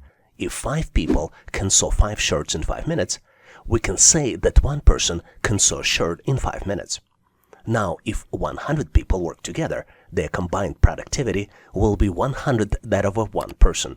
Because we can scale up so easily in this production, it will take 100 people 5 minutes to sew 100 shirts. So the correct answer here is choice C, 5 minutes. Did you get to the same answer? If you didn't, please make sure to share your answer and rationale in comments. I love this question because it is used very frequently to test your analytical skills and business math skills. You're presented with 3 expressions. The first expression is candy multiplied by sun equals 15. Second expression is candy plus 4 equals 9. And third and last expression is 12 equals sun multiplied by question mark. And you need to find this question mark and select out of 4 possible choices. Choice A, 2. Choice B, 3. Choice C, 4. And choice D, 5. Take a close look, maybe pause this video to see if you can come up with the solution. Are you ready? I think you might benefit from a quick hint. And my hint to you would be, take a look at the middle expression. Are you ready now? Let's move forward, and I'll share with you my version of the answer. And obviously, if you have a better way to solve it, please make sure to post in comments. This set of expressions looks unsolvable, but in reality, if we start with the middle expression, we can actually solve it. Let me demonstrate. Let's start with the expression candy plus 4 equals 9. Believe it or not, but we can actually calculate it. Candy would be equal 9 minus 4, and we can calculate the value for candy, which would be equal to 5. Now, knowing the value of candy, let's focus on the top expression. Candy plus sun equals 15. We know that the value of candy is 5, and when we substitute candy, it would be equal 5 multiplied by sun equals 15. So the calculated value for the sun would be 3. And now we can focus on the last expression. 12 equals sun multiplied by question mark. We know that the value of sun is 3, and we can substitute it, and the new expression will be 12 equals 3 multiplied by question mark. Question mark can be calculated by 12 divided by 4. So the end result would be answer C, 4. If you came up with the different answer, please post your answer and solution in comments. I enjoy solving pattern questions because they're so easy to understand, but sometimes not so easy to solve. We're presented with the sequence of numbers, and we need to find the missing number, which is the next in the sequence. The numbers are 25, 20, 16, 13, 11, and then comes the missing number. You need to calculate the missing number out of 4 possible choices. Choices A, B, C, and D. Choice A is 8, choice B is 10, choice C is 7, and choice D is 9. Take a close look to see if you can do the calculations and come up with the solution for the missing number. It looks confusing, isn't it? But believe me, there's a hope at the end of the tunnel. And I am moving forward to share with you my version of the answer. And obviously, if you have a better way to solve it, please make sure to post in comments. Here we have a concept of decrement. And the pattern is that the next number is calculated as previous number minus decrement. And decrement increases by 1 with each number in the sequence. Let's take a close look. Our first number in the sequence is 25, and our first initial decrement is minus 5. 25 minus 5 equals 20, and this is how we come to the second number. Then we decrease decrement by 1, and the decrement becomes minus 4. 20 minus 4 equals 16. 16 minus 3 equals 13. 13 minus 2 equals 11, and 11 minus 1 equals 10. So the correct answer here is choice B, 10. Was your answer different? Please make sure to post your answer and solution in comments then, so we can all learn. In this section, we will look at Microsoft Word assessment test questions, which evaluate candidates' proficiency and skills in using this widely used Microsoft Office application. Word assessment test aims to determine candidates' familiarity with the software itself, including its various features, tool and formatting options. Let's look at some sample Microsoft Word assessment test questions we typically see on the test. Here's the thought-provoking assessment test question. In addition to boosting your reasoning skills, it teaches you the skill that you can use regularly. You need to gather the data and information from multiple different sources, like emails, web pages, spreadsheets, and documents. Which feature of Microsoft Word should you use to complete this task? And you're presented with 5 possible choices. Choice A, paste link. Choice B, paste special. Choice C, paste merged content. Choice D, paste multiple. And last but not least, choice E, paste append. Take a close look to see if you can recognize the right feature of Microsoft Word. Are you ready to uncover the mystery? Let's move on so I can share how I cracked the solution. And if you got a unique methods or better way, I'd love to hear it. Don't forget to share your approach in the comments below. Let's reveal the solution now. And as usual, to find the right solution, we will assess each answer choice that has been presented. Let's start with the first choice on the list. As you might have guessed, choice A, paste link, is incorrect. Paste link is used to insert a link to content copied from another location, not to collect the data and information from various sources. Choice B, paste special, is also incorrect.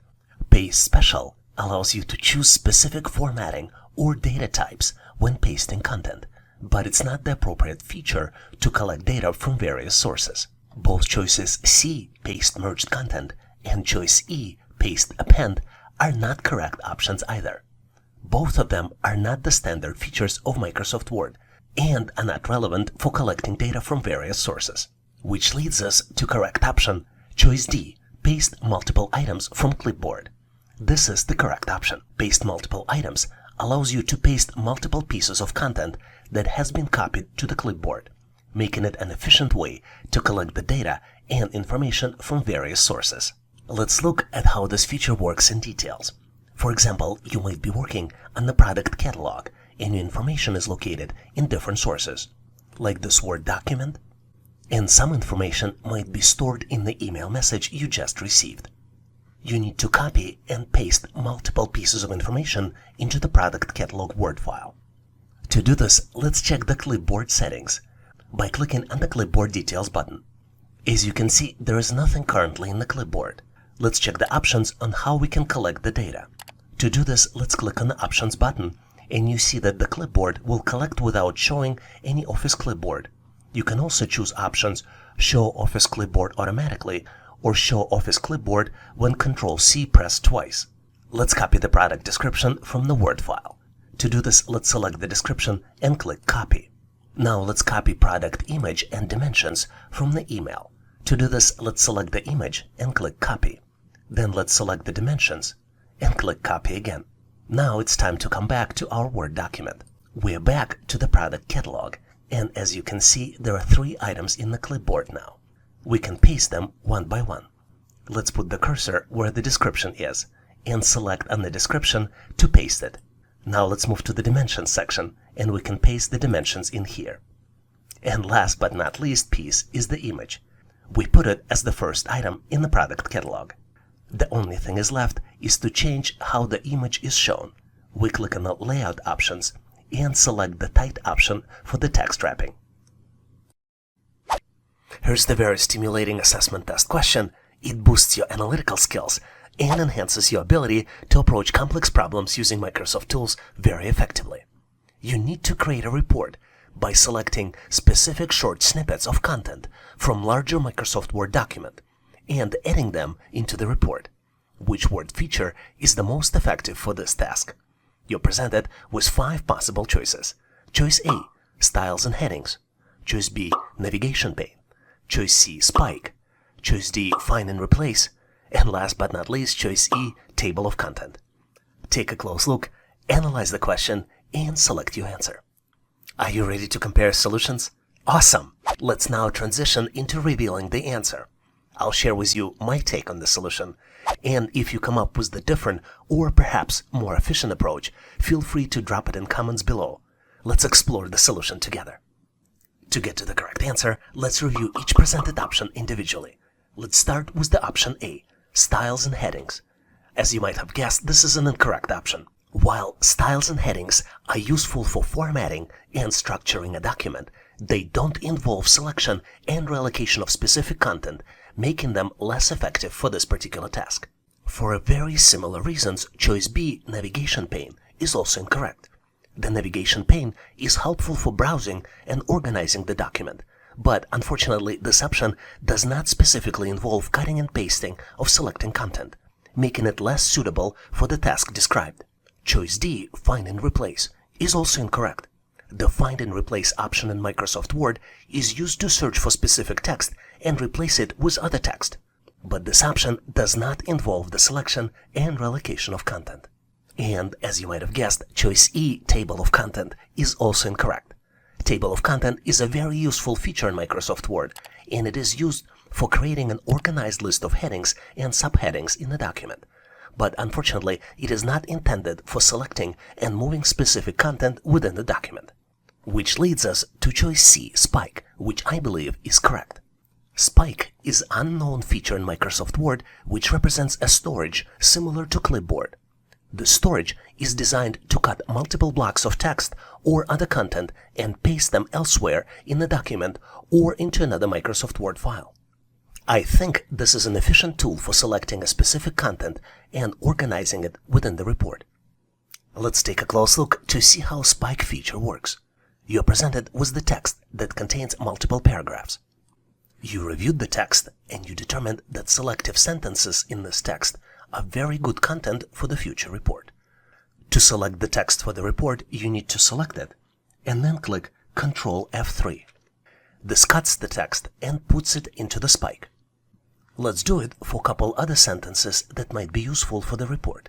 We select the second sentence and click again Ctrl F3, and then another sentence and click Ctrl F3.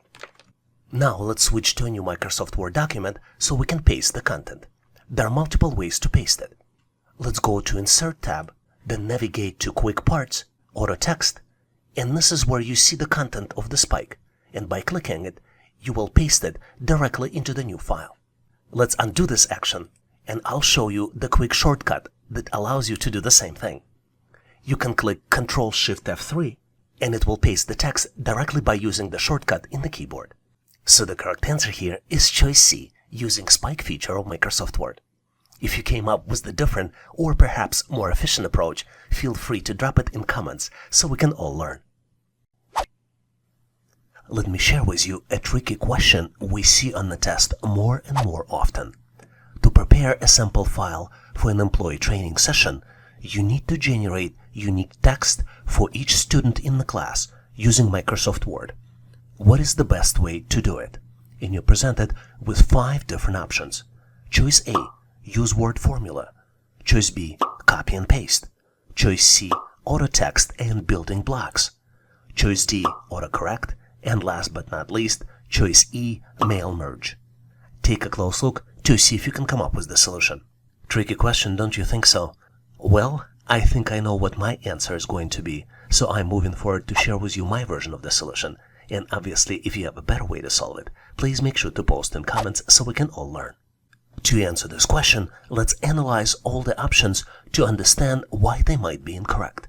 Let's start by looking at option B, copy and paste.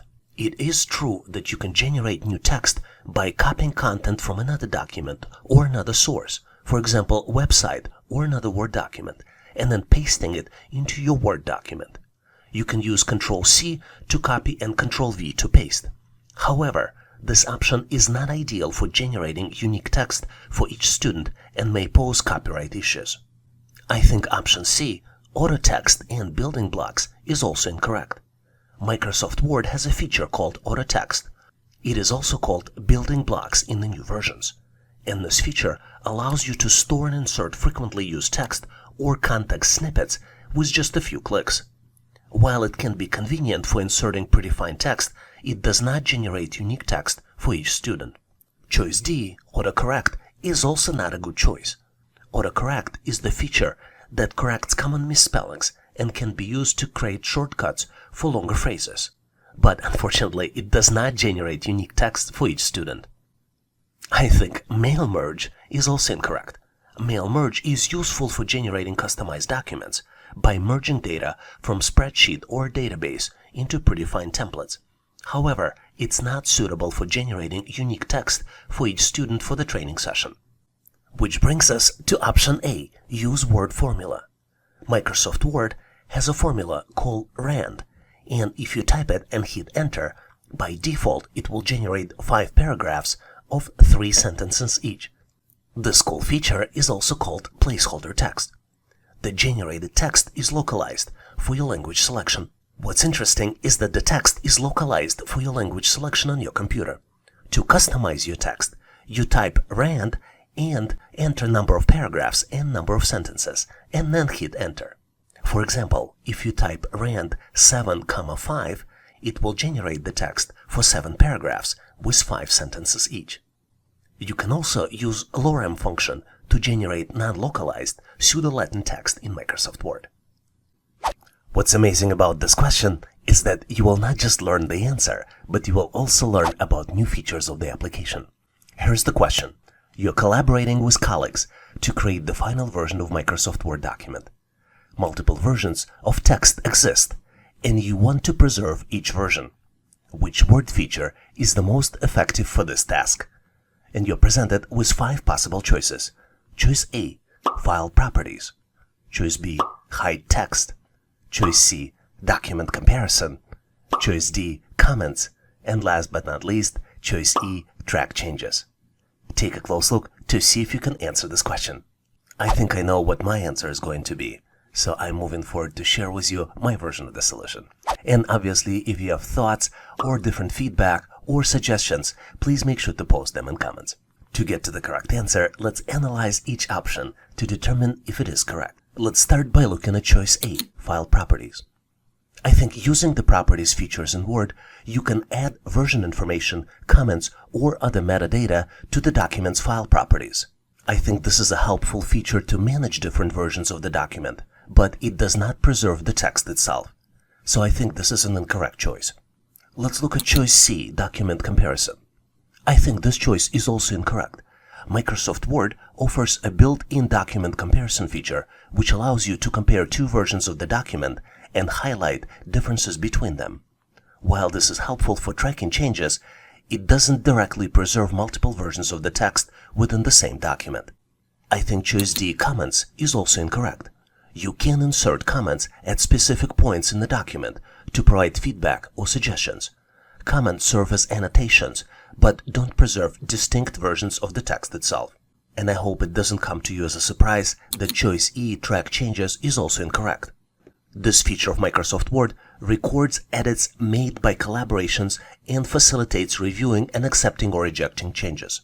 It does help with version control, but it does not inherently preserve multiple versions of the text for the future reference. This brings us to the answer of choice B, Hide Text. What's interesting, Microsoft Word allows you to hide the text, making it appear as if it isn't there while preserving it for the later use. This feature is very useful when you want to maintain different versions of content within the same document, and it also applies to images and embedded components. There's one limitation of this function because it's available in Word on the desktop, but not in Word Online or Word apps for Android or iOS. Because hiding the text is such a useful feature, let's take a look how you can use it in more details. Let's assume that you're editing this text and you're not happy with the text in this paragraph. What you can do, you can select the text, click the details in the font section of the ribbon, and click Hidden to hide this text. If you have the image in your text, you can hide it in the same way. You just select the text and the image, or just the image, navigate to the Font Properties section, and click Hidden. To unhide it, you follow the opposite steps. Click on the Properties. To view hidden text, you click on the Show Hide button in the ribbon. As you can see, the text that we hide is underlined with the dotted line. This is the example of the hidden text, as well as this is also an example of the hidden text with the image. What's cool is that you can use Word's Find and Replace option to search for the hidden text. You click on the Replace button, and then you click on More. Here, in Format section, you select the font, and here you select Find Hidden Text. Then you click Find Next, and Word keeps searching for the hidden text. What's cool is that Word also allows you to delete all hidden text at once, for example, before you send out the final version of the document. To do this, you navigate to the File, Info, and then check for Issues, and select Inspect Document. Here in the section, you can specifically select items you're looking for, but also focus on the hidden text, which would inspect the document for the text that has been formatted as hidden. So I believe the correct answer here is choice B, Hide Text. In cases where you need to track changes, obtain feedback, or manage versions, features like track changes or comments may be more appropriate. But in this particular case, for maintaining different versions within a single document, while keeping them hidden until needed, hide text is a very cool and effective option. Do you disagree? If you do, please make sure to share your thoughts, solution, and rationale in comments. Let's dive into this captivating assessment test question. By working through this, you will improve your ability to think logically and make sound decisions in Microsoft Word. As a marketing manager for a United States-based company, you are customizing Microsoft Word-based catalog for European distribution. What is the most efficient way to convert units of measure, like inches, pounds, and others, to the metric format in Microsoft Word? You're presented with 5 possible answers. Choice A, formulas. Choice B, using functions. Choice C, using autocorrect. Choice D, equations. And last but not least, choice E, cross-reference. Take a close look to see if you can come up with the answer. Let's go ahead and transition into showcasing the solution. I'm about to share how I approach the question. And if you got the better methods, or maybe brilliant alternative, make sure to share it in comments. Let's examine each provided answer option to identify the accurate solution. Let's start with the option A. I think formulas are used for mathematical calculations, but they are not the most efficient way to convert units of measure to the metric format in Microsoft Word. In fact, formulas typically involve arithmetic operations and are not designed for unit conversion. Choice B, function, is also incorrect.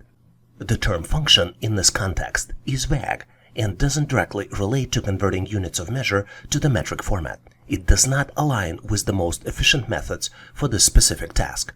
I think choice D, equation, is also incorrect. Equations in Microsoft Word are used for mathematical or algebraic expressions. While they can handle unit conversions theoretically, they are not designed for the specific tasks of converting units of measure to the metric format. And I hope you're not surprised that choice E, cross-reference, is also incorrect. Cross-referencing is a tool used to link and refer to specific content within the document, such as figures, tables, or headings. It is unrelated to converting units of measure to the metric format. This analysis leads us to choice C, autocorrect. Microsoft Word's autocorrect feature can be used to automatically correct and replace predefined abbreviations or symbols with their corresponding metric units. This is an extremely efficient way to convert units of measure to the metric format. To access Measurement Converter, you need to navigate to Word Options and then click on Proofing. Here you need to click on Autocorrect Options and navigate to Actions. Once you click OK on all of these changes and then select the dimensions 5 inches, additional menu item becomes available, which is represented by additional actions. So now you can convert 5 inches into 12.7 centimeters. Similar functionality becomes available on the weight category. You select 0.37 pounds, navigate to additional actions, and you can convert them to 0.17 kilograms. Thanks for watching. I really appreciate you for helping us to become one of the largest YouTube channels to help people become smarter, increase your IQ, and to pass any test. If the content of this video was helpful, please make sure to click the like button to help YouTube algorithm promote this video and help other people to find it faster. Giving us a like is also a way for you to tell us that you need more content like this, and when you tell us, we will deliver it for you in the future. For links to free and premium resources, please check the description and comments of this video. You can also go directly to our website, howtoanalyzedata.net, to download the materials related to this topic. I really appreciate your endorsement, support, and patronage of this channel. And thank you for considering to become a member and considering to subscribe. Please leave feedback, suggestions, or corrections in comments. And all the best on your journey. I'll see you in my next video.